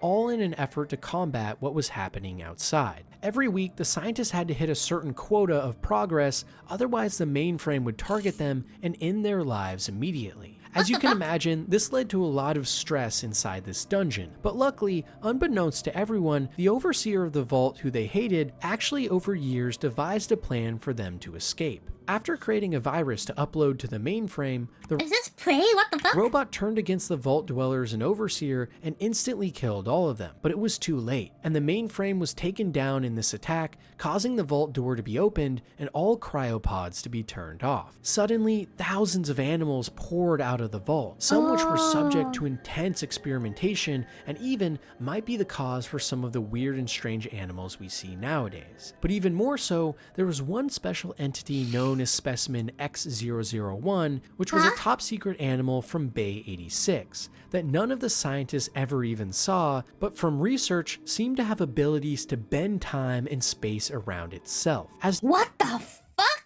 to what happened to this strange being and where it is now, we may never know, but it does have the potential to unlock some of the most powerful things we have ever seen in the Fallout universe and could play a key role in future quest lines or stories. What we do know, however, is that Bend time and space? What is this thing?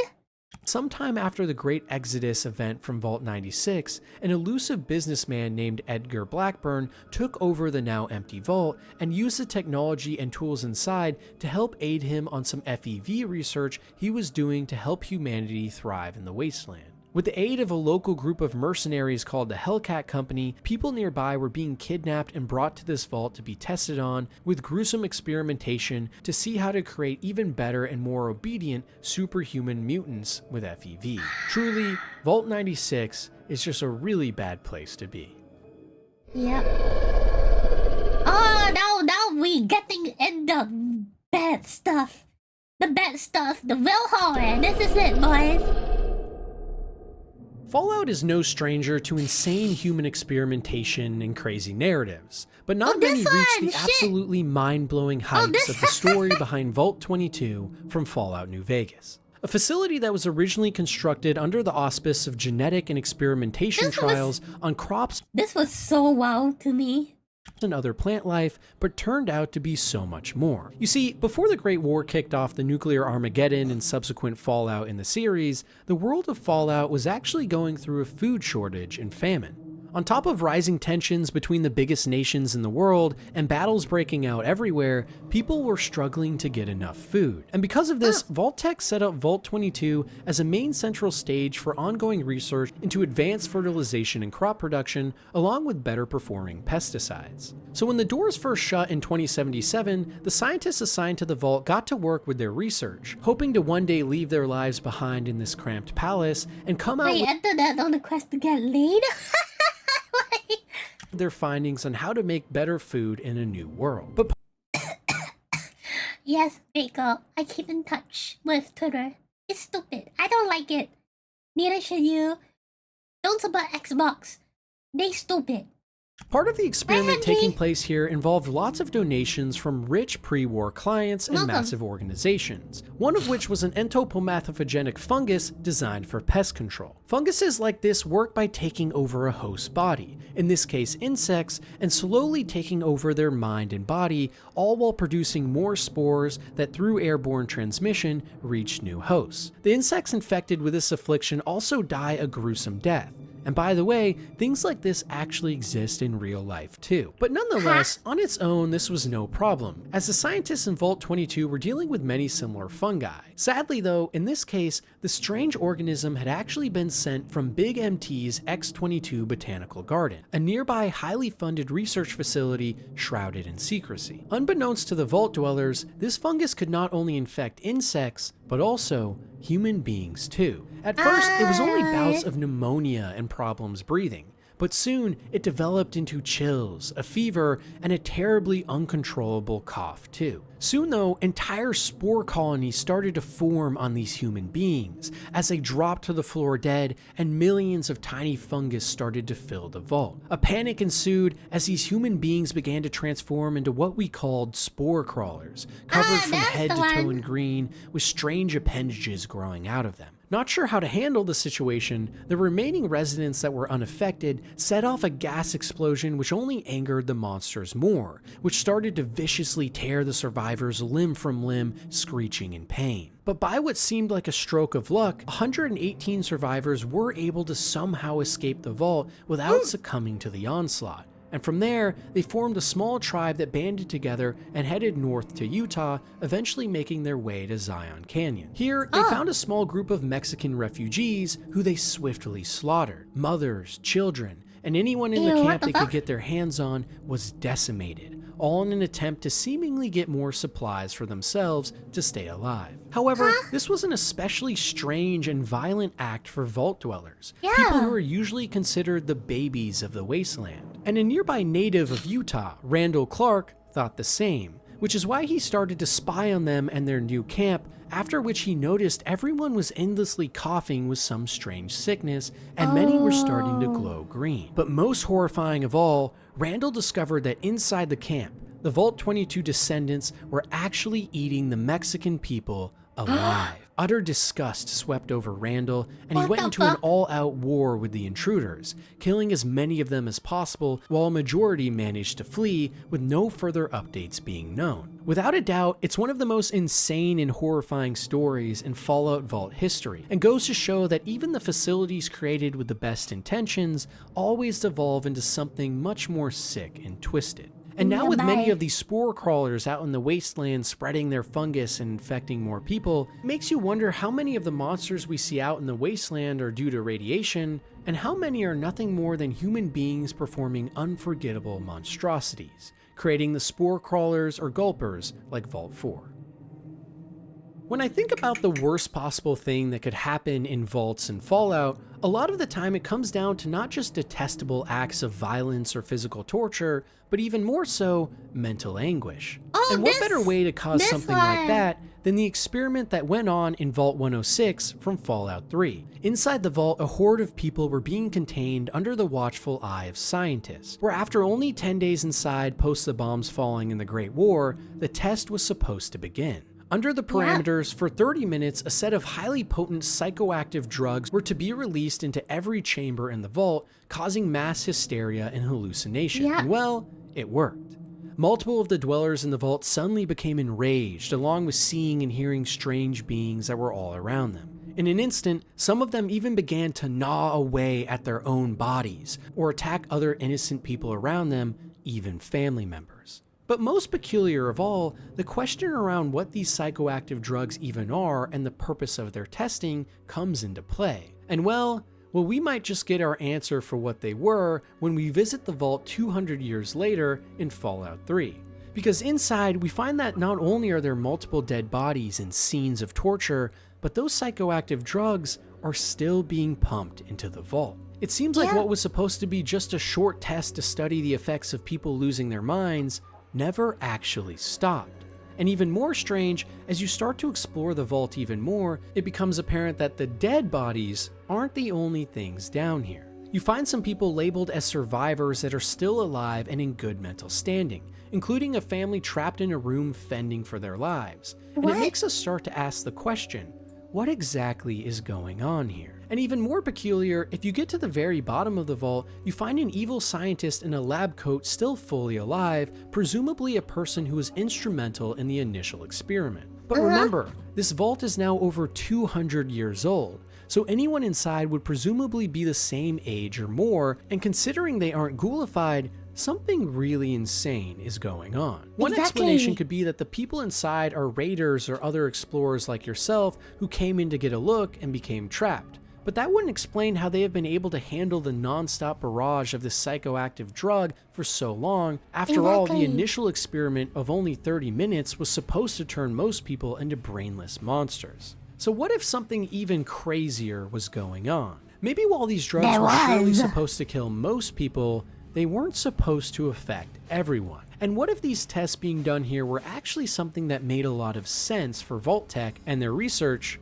Immortality. Maybe the psychoactive drugs were designed to not affect a certain portion of the vault population and instead allow them to survive forever. It would explain the scientists at the very bottom of the vault and the helpless family surviving for so long with no food and supplies. And it really makes you wonder, how many other vault experiments that we have not seen of or heard of have potential? When I was exploring this, I was like wondering how these people survive when there's absolutely nothing.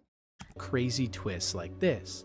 Because at the end of the day, whether it be Vault Tech or the old war government and enclaves secretly pulling the strings, things like this would perfectly make sense for their theorized end goals of either having a complete monopoly forever over Earth or escaping into the stars. After all, what better way to retain control than to live forever? And what better way to live forever than to test your serums first on some unsuspecting and innocent vault dwellers?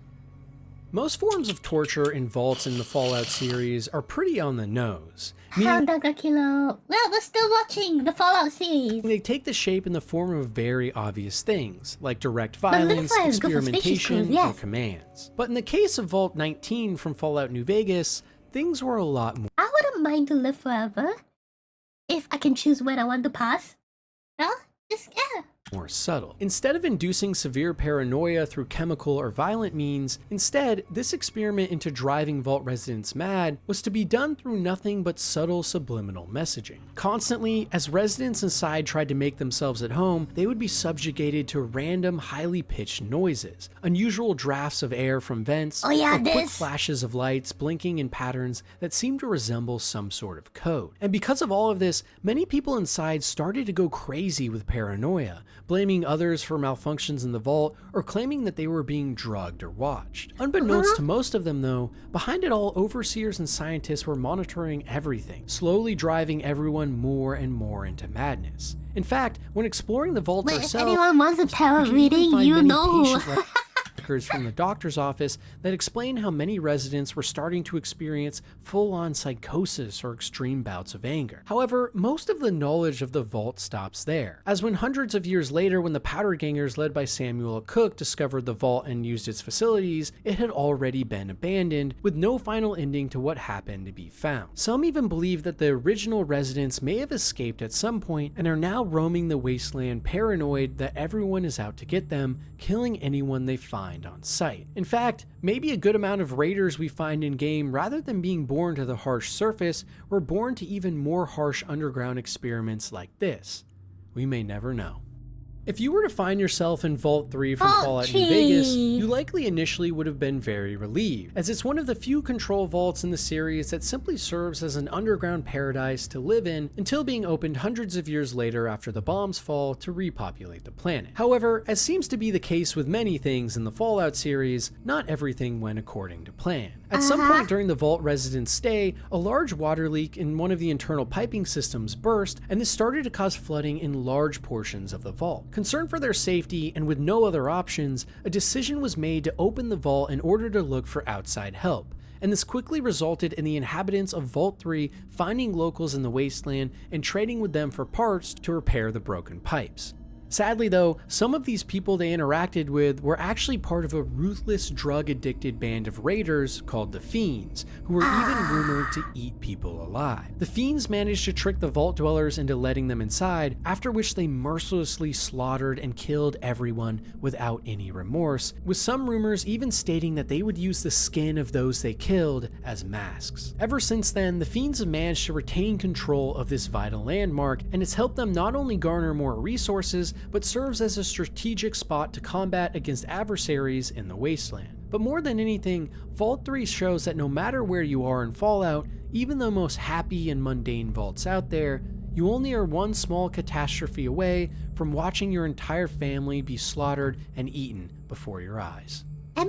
As many of you already know, when the bombs first dropped during the Great War that sent Earth into an Armageddon in Fallout, those who had signed up for vaults quickly made their way to shelter to hide from the chaos. But for the residents of Vault 12, they quickly learned that their fate would be much more gruesome than anything outside. This particular vault was running an experiment to see what would happen to humans exposed to great amounts of radiation. And to do this, the doors to the vault were simply forced to stay open, allowing massive amounts of radiation to flow into the quarters, which was outfitted with sensory equipment to monitor the inhabitants. Because the vault was located under Bakersfield in California as well, the citizens of the vault all started to rush to the entrance as the bombs were falling and people were dying. Sadly though, for all of the people that did survive long enough to make their way inside this vault, the massive amounts of radiation started to take their toll. Many families and children started to die as their skin peeled away, and many bands of raiders quickly formed which would kill and steal for survival. Most horrifying of all though, a large segment of the population began to transform into ghouls, with some residents even deciding to leave because of this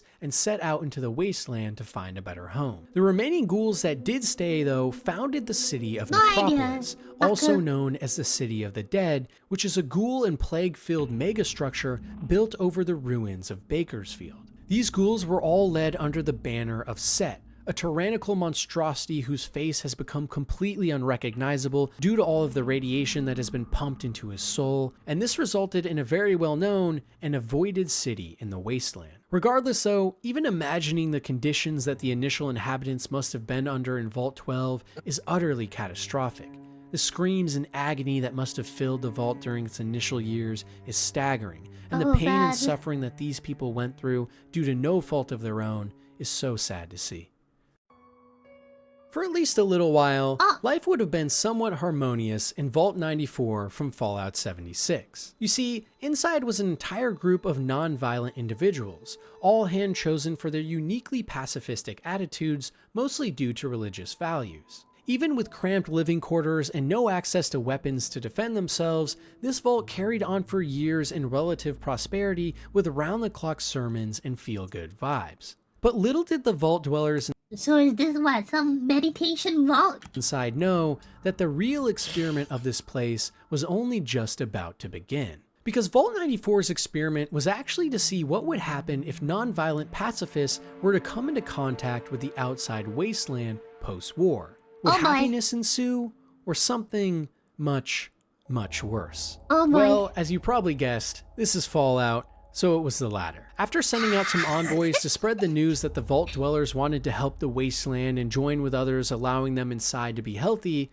in almost no time, a group of raiders caught wind. Making their way inside under the guise of being kind, once fully integrated, the raiders started to open fire and slaughtered all of the dwellers, who screamed and ran for their lives, asking their god how he could forsake them like this. But God heard their cries, and during this onslaught, some of the raiders accidentally triggered some technology in the Gek room, which set off a chain of events that ignited a nuclear bomb, instantly killing everyone and creating the mire we know from Fallout 76. Shit. Ironic that one of the most peaceful vaults was also home to one of the greatest weapons of mass destruction known to man. Why? Everyone has their vices, and for Why was that a vault? Why was there a nook in this vault? Oh my goodness. many of us, those vices become an addiction that is life-crippling and hard to break. But luckily for the residents of Vault 95 from Fallout 4, they were given a chance at redemption for their sins. Oh, get some nuclear? The life-planting device on nuclear in the first place? I didn't even know that. As a state-of-the-art rehabilitation facility center, Vault 95 for the first 5 years after the bombs fell served as an amazing place not only for people to relax, but also for them to slowly work through withdrawals to some of the hardest chems and drugs out there. As to be expected though, this paradise didn't last forever. Because as intended in this vault experiment, after 5 years of perfect rehabilitation for most of the residents, a monkey's wrench was thrown into the mix. A Vault Tech agent inside, posing the entire time as one of the residents, had secretly stashed away a massive mix of chems in his room. And now, only a couple of years after the facility's initial inception, it was time for him to wreak havoc.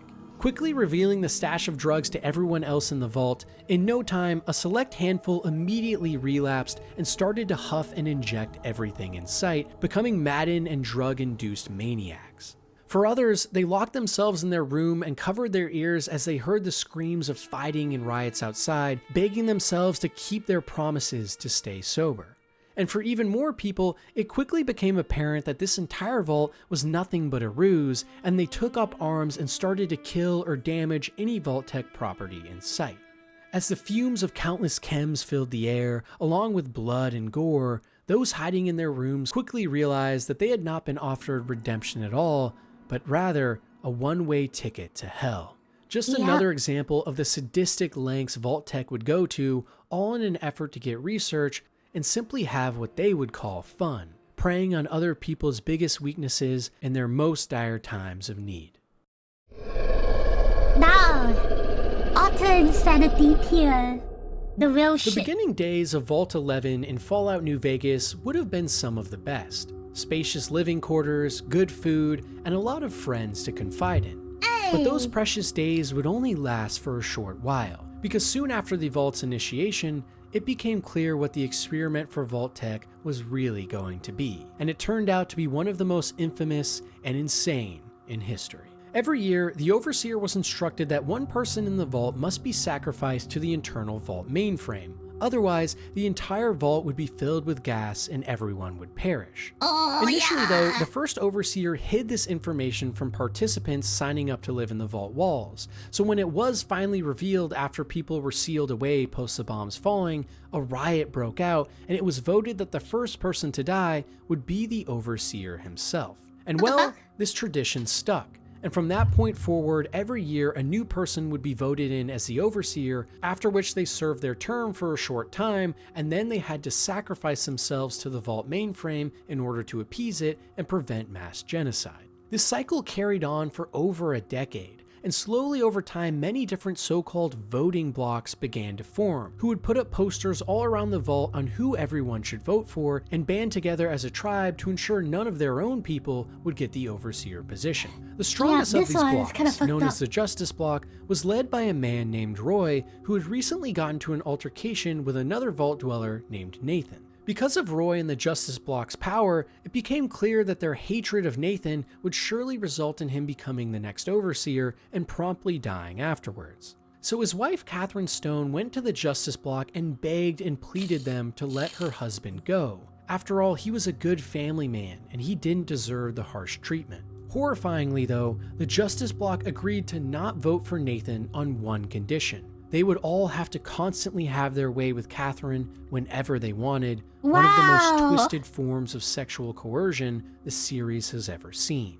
Catherine reluctantly agreed because of how much she loved her husband and wanted to save him, and for days on end, she was abused and taken advantage of. Until one day, Roy and the Justice Block started to laugh in Catherine's face, and after all of the torture she had been through, explained to her that they still, despite what she had been through, were going to vote for Nathan as the next overseer. Catherine, in a fit of rage and confusion, descended into pure madness and murdered multiple members of the Justice Block on the spot. This mass killing freaked out a majority of the vault, many of whom did not know the true meaning behind it, and thus Catherine was swiftly voted as the next overseer, ironically saving her husband in the end, after all. But now with the power of the overseer's position, Catherine decided to change the rules just a little bit. Instead of a vote being held to select the next person to sacrifice, it would now come down to random chance. All of the blocks inside the vault immediately freaked out, with some saying they needed to wait until their members got the roll again so they could change the rules all over. But before anyone could think more rationally,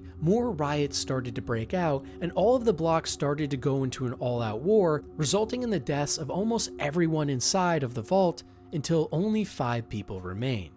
These 5 vault dwellers, now witness to one of the most tragic and horrifying experimental results in vault history, decided that for the first time ever, they wouldn't sacrifice anyone in the coming year. Too much death, too much bloodshed, and too much sadness had already occurred in these walls, and it was time for it to finally end. But when that fateful day came to tell the vault's computer mainframe that they would not be picking anyone for this year, instead of the vault killing everyone, congratulations music began to play, and the mainframe happily exclaimed that the vault dwellers had finally figured out the real experiment of the vault, and that by having the human decency to save one another, the experiment would immediately end, and they could now live their lives in peace, free to come and go within the vault as they please. Suddenly, immense guilt and surprise befell the remaining survivors, as they realized all these years of torture and sacrifice had been for nothing. And this emotional trauma led all of them to sit in a circle and take their own lives one by one, unable to bear the brunt of everything they now knew. In fact, only one single survivor did not off themselves here, and as the vault door opened, they were now the only remaining human being from this twisted place, now forced to live the rest of their days in pure agony. Imagine this is like a very twisted dark style of a Fallout protagonist game. You know, you've been through everything, you're the next lone survivor, and then you go out to the wasteland.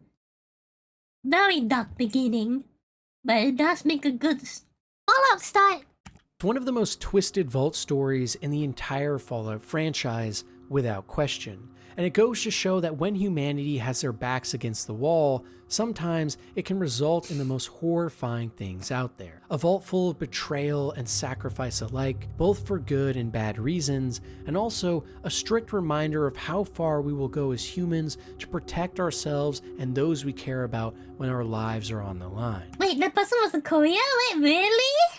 Nah, I am memeing. I mean, you mean if that person was a Korean, that would be pretty pog. Tribalism and reluctance to help one another tore this place apart, when in reality, simply working together from the start would have resulted in one of the happiest vault stories of all time. And that makes it even more tragic. While seemingly every vault in the Fallout universe has to some extent a crazy or sad story, few are as horrifying as the tale of Vault 92 from Fallout 3. For New Vegas, I don't think you were ever a vault dweller. You were a career, that's it. You came back to life. But that resulted in one of the greatest stories ever. Amidst the backdrop of the Capitol Wasteland in Washington, D.C., the Vault was supposed to be a promised bastion of hope that would preserve musical talent and artistic expression post the Great War, inviting in only the best of the best musicians from around the world. However, the actual experiment taking place was one designed to drain every last bit of hope out of humanity instead. Because inside the walls of this elusive vault was a home away from home. Nice equipment and state-of-the-art technology meant residents inside would be able to survive for over 100 years, and spread all around the vault were some of the most expensive and top-of-the-line musical instruments that throughout the day the talented musicians would play to their heart's content. It truly was, for a time, one of the most beautiful places in the wasteland. But behind this beauty lied a dark secret, one that also involved the cascading of invisible sound waves. You see, the true experiment behind Vault 92, one that only the Overseer knew about, was a new highly classified and experimental invisible weapon known as the MWM-SCE, or White Noise Mind Suggestion Combat. Yeah, this one, oh my god, I was so fucking twisted when I heard about it. Oh, I read the vlogs in this one, I was like, what the fuck? The worst part is, it could be a real thing. Experimentation. This experiment was meant to try and induce a form of mind control over subjects by emitting large amounts of barely noticeable white noise sound waves that could quite literally control how people would think and act. At first, in the early periods of the Vault, this weapon was used only in short trials and bursts, but they proved Hi Chunks, welcome. We're watching Fallout Lore. Extremely effective. For example, easily making two Vault dwellers fall in love with one another who previously had no feelings at all. The true horror of the Vault only started after this though, once the white noise plan was fully implemented. Inside the Vault, in every room, every common area, and even the bathrooms, classical music started to play non-stop. But hidden inside the sine waves of these musical functions was a secret white noise signal that was being pumped into all of the Vault residents' brains non-stop. And for a while, it seemed like the experiment had been a success. Over a third of the musicians in the Vault had entered what looked like a trance-like state and had become— Hi baby! Welcome to the stream! Well, I need to... I'm still coughing, shit. But hello. Thank you for reading me, baby. Sorry, I can't talk so much. I'm not feeling that good. But I hope you had a surprising stream. Thanks, Mac. Yeah, today we are watching Fallout Lore of each and every Fallout Vault that we currently know of. Which is, and we're into the most twisted parts of the experimentation, which involves this one in particular is using sound waves. Pretty bad, pretty yabai. But other people, you have not seen my baby Kai. She's literally the universe to me, and she has a new model as well. Very pretty, very surprising, and also, she's such a lovely, sweet being. You all should give us a follow and some love too. Now, let's just get back into this before, cause I don't think I can last very long. There's still 20 minutes here, so let's keep going.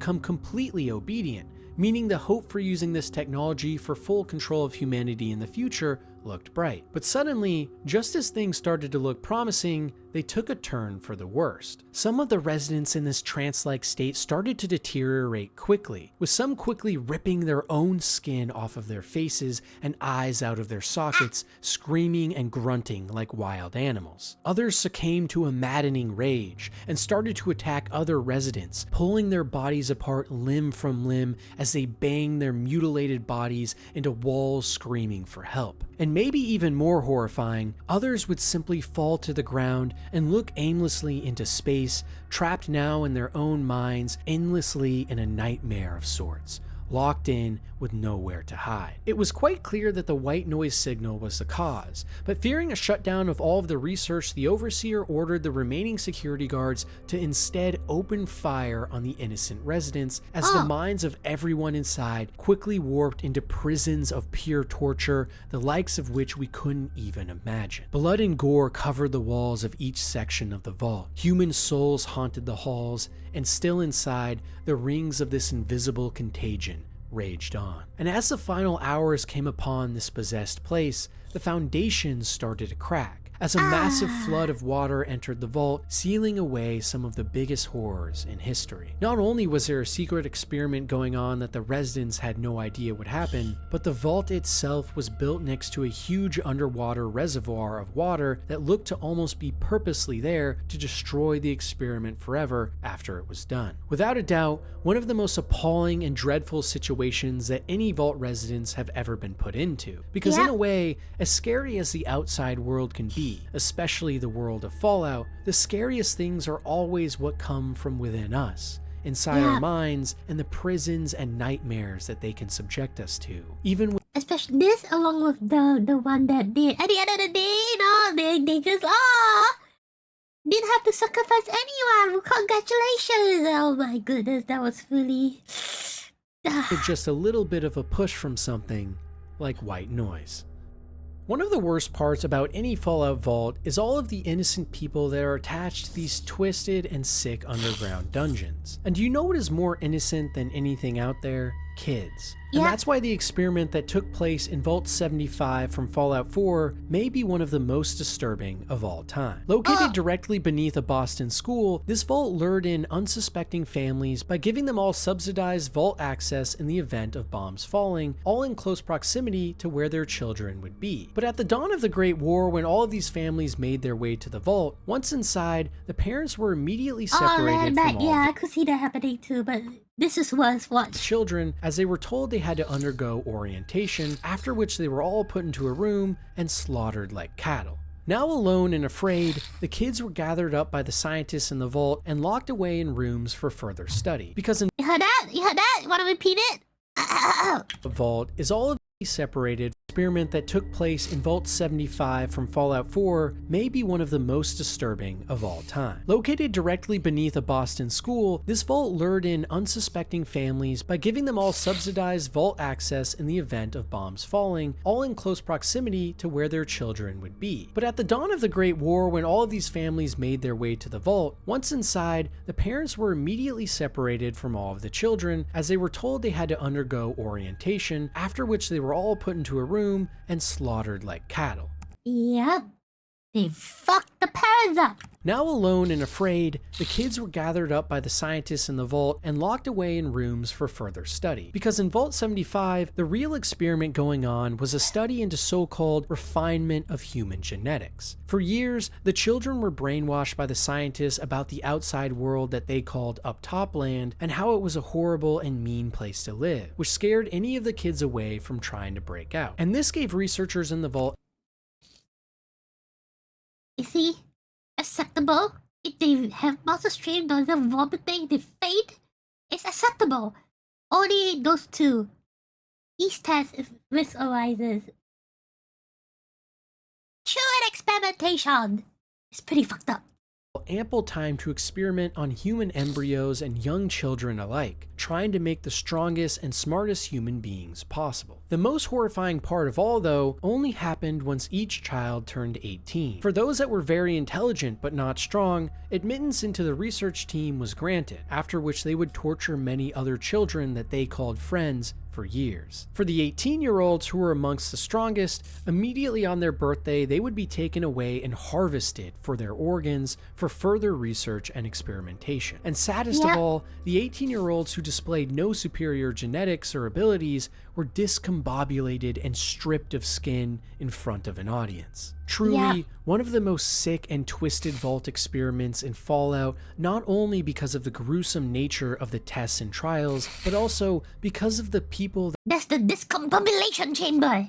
Yeah, it's kind of, yeah. that it was being done to. The most innocent beings one could possibly imagine, children. As to what happened to the vault later on, not much is known, but at some point it eventually was abandoned and overtaken by the Gunners faction in the game when we find it. Some people even believe that the Gunners themselves actually stem from some of these kids that were being experimented on. And you know, despite how evil Vault Tech already obviously was, a vault like this reminds you that the people at this company quite literally had no humanity left. Some of the designers behind this vault and experiment even had kids of their own back home, knowing full well that other families would suffer while theirs were fine. Even in a world full of monsters, ghouls, and massive amounts of radiation, nothing is more scary than that. More scary than human beings and our ability to turn into the most evil things imaginable.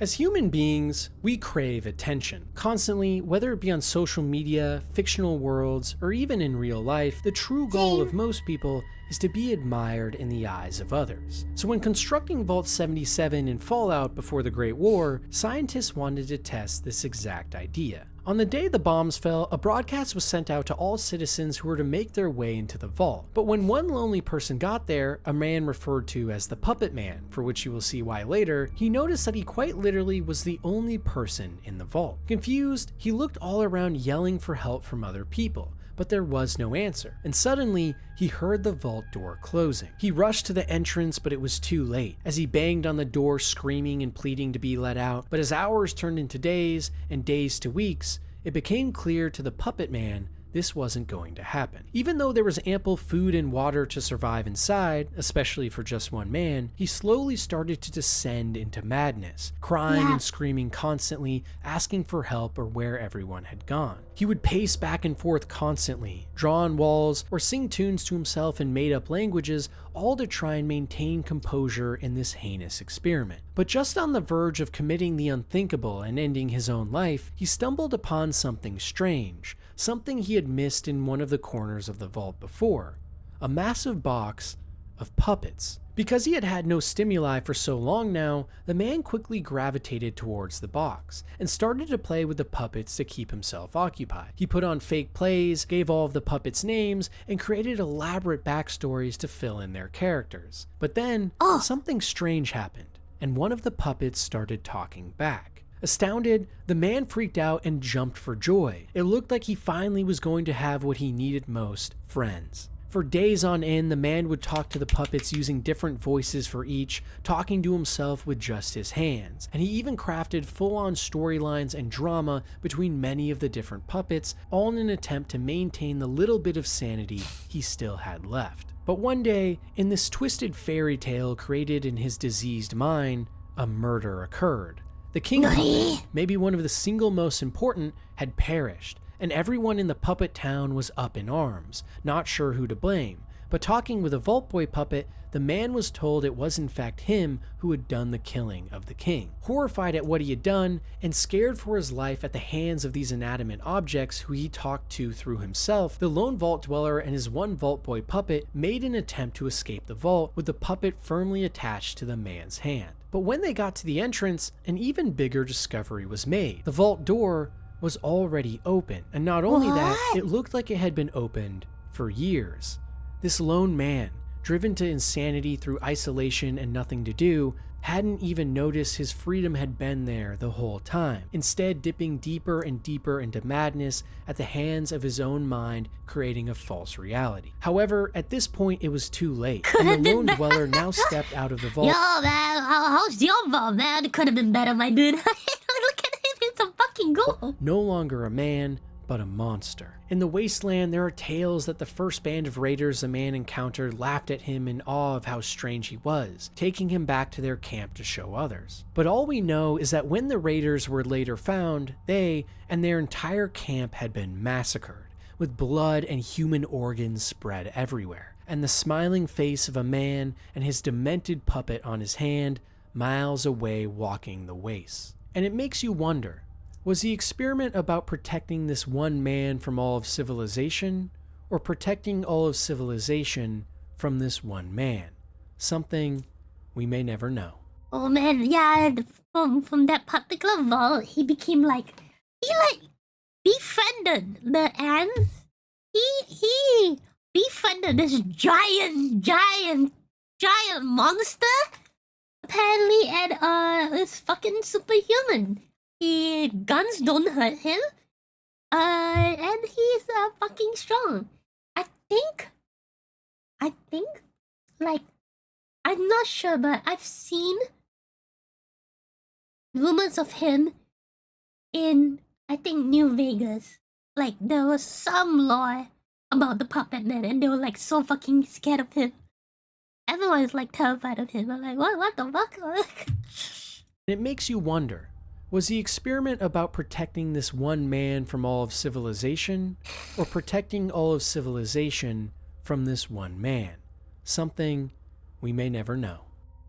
You know, for a series all about nuclear bombs and their devastation, you would assume radiation is the scariest thing in the wastelands of Fallout. And don't get me wrong, it is cause for so many horrible and odd things, but there actually is another substance that is even more horrifying and detrimental to the human body. And there's no better way to look into this mystery contagion than Vault 87 from Fallout 3. The original experiment for this vault, while still mostly unknown, nowadays doesn't matter all that much that's because what did become of this vault instead is likely much worse than whatever else Vault Tech had planned. Because before Vault 87 could even go into full operation, it actually was taken over by the US government and top biotechnical firms for research. Completely hidden away from the public under top secret protocols, this vault was to be the testing grounds for Dr. Wayne Merrick and his staff, top researchers doing further studies into FEV, or the Forced Evolutionary Virus. Yeah, this one, this is the one, Zebra, this is the one you want to pay attention to?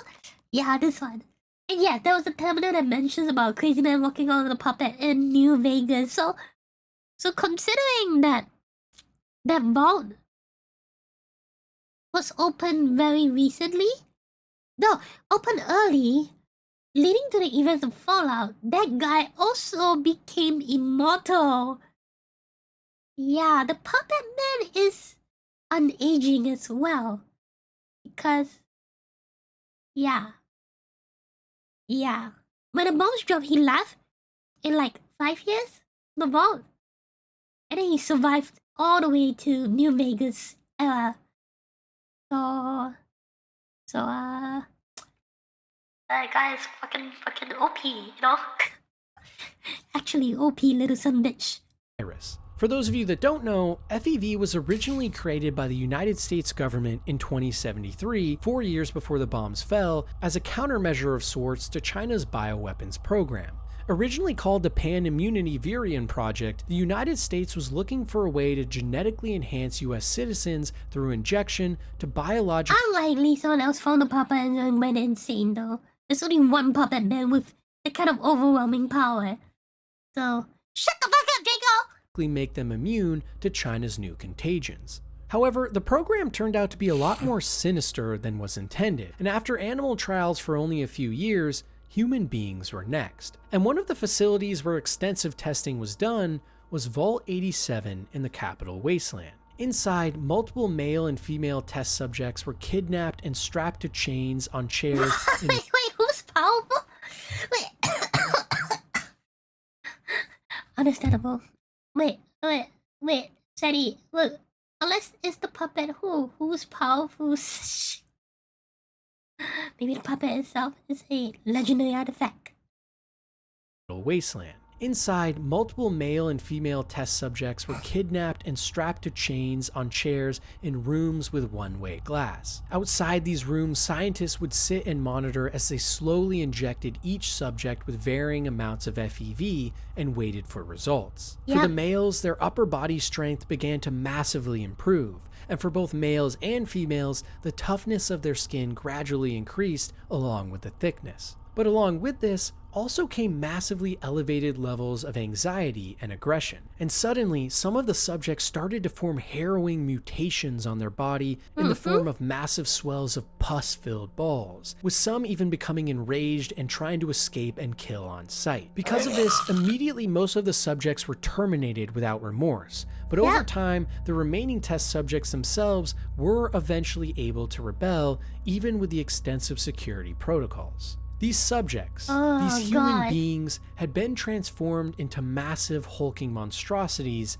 known as super mutants. In fact, almost all of the super mutants you see in Fallout 3 originate from this vault, because after taking it over, the super mutants began kidnapping more people in the wasteland to bring back and dip into the green substance, they called it, which transformed these innocent people into super mutants. And on top of this, the super mutants at Vault 87 were also being experimented on by a specific strain of FEV called EEP, or the Evolutionary Experimentation Program, which resulted in them being much more dumb and confused than other super mutants we've seen in the series on the West Coast. Regardless though, the people inside this vault for hundreds of years overwent unbelievable amounts of pain and torture, quite literally transforming into monsters before their very eyes and losing everything that made them human in the first place. Imagine having to sit strapped to a table as people watched your body discombobulate and conform into something you couldn't even imagine, and as you slowly lost your mind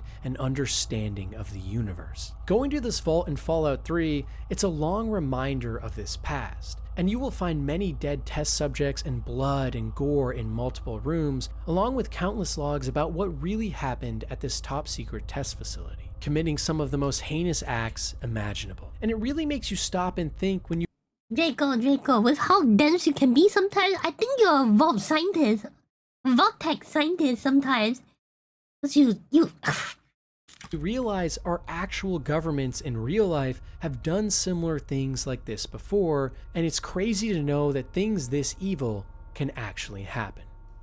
For most vault dwellers in Fallout, their lives inside the vaults would have been filled with pain, horror, and sadness. But as bad as these fates would have been, being subject to some truly insane human experimentation and torture, the saving grace of it all would have been that at least at some point it would all end. Either in your own death or the downfall of the entire vault entirely, the madness would at some point finally come to a conclusion. However, there is one especially evil vault from Fallout 3 where this would not have been the case, and instead Yep, see, but most super mutant came from that. But there was more being produced as well. instead you would have been subject to an eternity in hell. Vault 112. Because inside the vault was an experiment being run using something called Tranquility Lane, a prototype for advanced virtual reality software that was meant to give humanity a home away from home after the bombs fell in the hard-to-live-in wasteland. When you first enter the vault, you are approached by a robo-brain who tells you to enter a pod, and when you enter the main control room, you are met with a massive structure and sleeping pods, which if you enter, you are transported into the simulation. Inside is a nice middle-class suburban town, where you and every other vault dweller who has been Dwight doesn't live there anymore. He really left. It's Jason. And Ice as well. Ice has been living in there constantly for at least 3 weeks. For now, 3 weeks. 19 days, 21, 3 weeks. Exactly 3 weeks. He's been remaining in that. He even has a map. He has those like line drawn counter to show how many days he's been in here. 3 weeks. Exactly 21 days as of today. 21 days. Yep. It's crazy.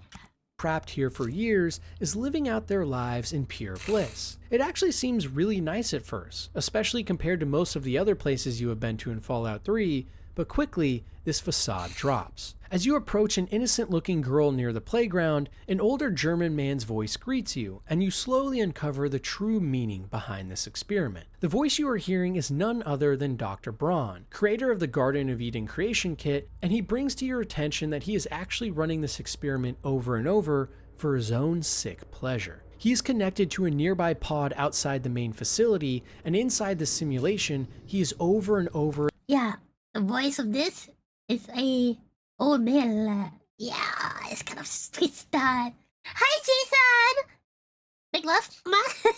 Hi. Again, killing innocent people and terrorizing or torturing them in whatever way he sees fit. And this time, he wants you to try and do some of the killing. Because in this simulation, each time the doctor has stalked and mercilessly tortured or picked off each individual, he starts it over again and gets off on this sick twist endlessly. Over and over again, these innocent vault dwellers are subject to true horror and murder all within their own head, but still feeling the fear and pain only for their memory to be wiped and for the simulation to start all over. For years and years, over thousands of simulations, this one heinous doctor has been killing and torturing these people endlessly, and they aren't even aware of it, meaning they must feel the full fear of death for the first time each time. And compared to most other vaults, Vault 112 really is just a different level of evil entirely. I mean, seriously, imagine being subject to the worst cruelty imaginable, not only for the one life you have, but for infinite lives, trapped away in a pod containing your body, but your soul and mind caged away like an animal. And it really makes you wonder what else could be out there in other vaults, or even whether some of the journeys we are going on in other games are even real in the first place. And finally, but funny thing is, for that one, I kind of like put a stop to it, and I just let the people live happily in there, you know? Yeah. I did put a stop to that guy. Then, you know, let the citizens, you know, do their thing. So, at least, it wasn't so bad. I wanted to go over what just might fucking scared me. Be the scariest and most horrifying vault in the history of Fallout. And it's not what you're expecting, because Vault 63 in Fallout 76 is anything but flashy. In fact, as of writing this, it hasn't even been officially released to the game, but will be here in just a couple of weeks. And while after the release it surely will not be too terrifying or gruesome, the reason it's I murdered him. Horrifying right now, and the reason I wanted to put it as the last on my list, is because, well, because of the fear of the unknown. After all, isn't that the real scariest thing about all of these vaults in Fallout? The wild experiments you have to uncover, the sadistic stories you must piece together from terminal logs. I did a channel invasion and killed everyone. You killed everyone in that vault? What the fuck? You're worse than me, man. Or environmental storytelling, and that rush of adrenaline. Then again, considering that you function like a Vortex scientist, kind of in line for you. You get from stepping inside of one of these human dungeons for the first time. Because it's that very essence which makes Fallout as a series so special in the first place. And even more so, the vaults being such a key part of that. Because no matter what crazy stories or twists and turns we will get from future games and shows, remember that the fear of the unknown, of what's out there, has always been at the heart of why we love vaults so much, and also the true key to what makes them so insane and scary. Simply the idea of knowing that so many still lie undiscovered and that there's so much more for us to find out there is what makes this series so great, especially— Exactly true. Official Duolingo. Wait, what? Official Duolingo?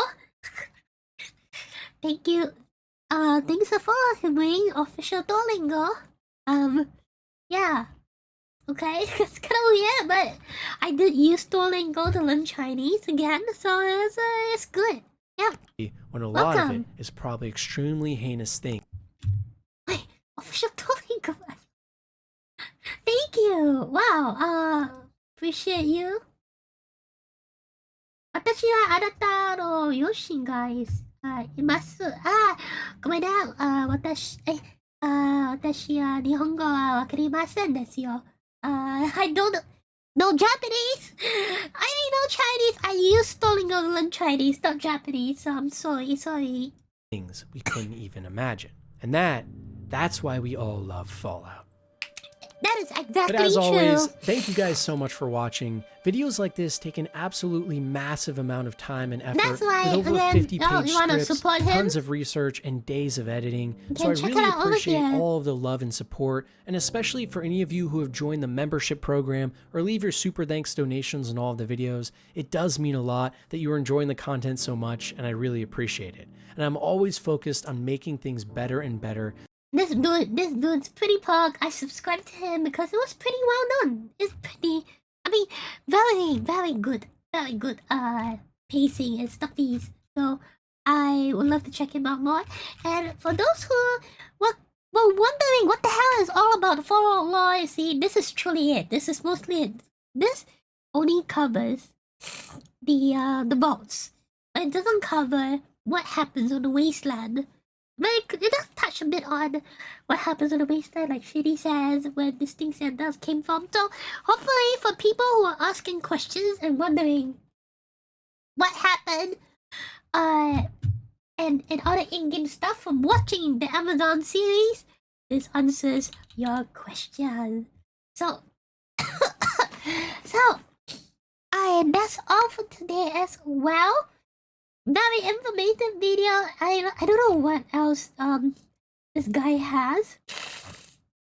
Oh, and my nose, but that he has other videos apparently, which is like the insane Fallout Iceberg conspiracies explained, the suffering in games and stuff like that. So maybe next time when we have more time, we can check it out. But for now, I'm dying. I need to rest, and I need to upload Silver Wolf in Patreon, which I know you guys will enjoy quite a bit. I will try to get well soon. But for now, let's give some love to someone else who is currently streaming. Oh, I see Haruka streaming with Honkai Star Rail. Oh, I really want to get back into it. Oh, I should probably get back into it. But kind of funny, I've seen a VTuber who's currently streaming Fallout 4. Ah, how interesting. But at the same time, let's see who else I can rate. Oh no. You know what? I see Cough streaming. Stopping by. Everyone, have a good one. Remember, eat well, drink well. Cough is ending his stream, so it wouldn't work. Cough is ending his stream, so so instead, how about we give some love? I'm trying to see to someone who's currently playing Fallout. We came from a Fallout game. A Fallout game. Fallout live review. So let's give some love to this person, Cast, who's currently streaming Fallout 4. But until then, I'll catch you guys next week. I'm not sure what I'll be doing next week yet. I low-key want to do Stellar Blade, but at the same time I want to play Honkai Star Rail. So I'll think about it next week. Also, for those in Patreon as well, next week will be our meetup. So please check out the VS Chat meetup channel if you have access to it in Discord. Until then, let's give Cass some love. Thank you all so much for coming by. I'll catch you all soon. Okay? And bye bye.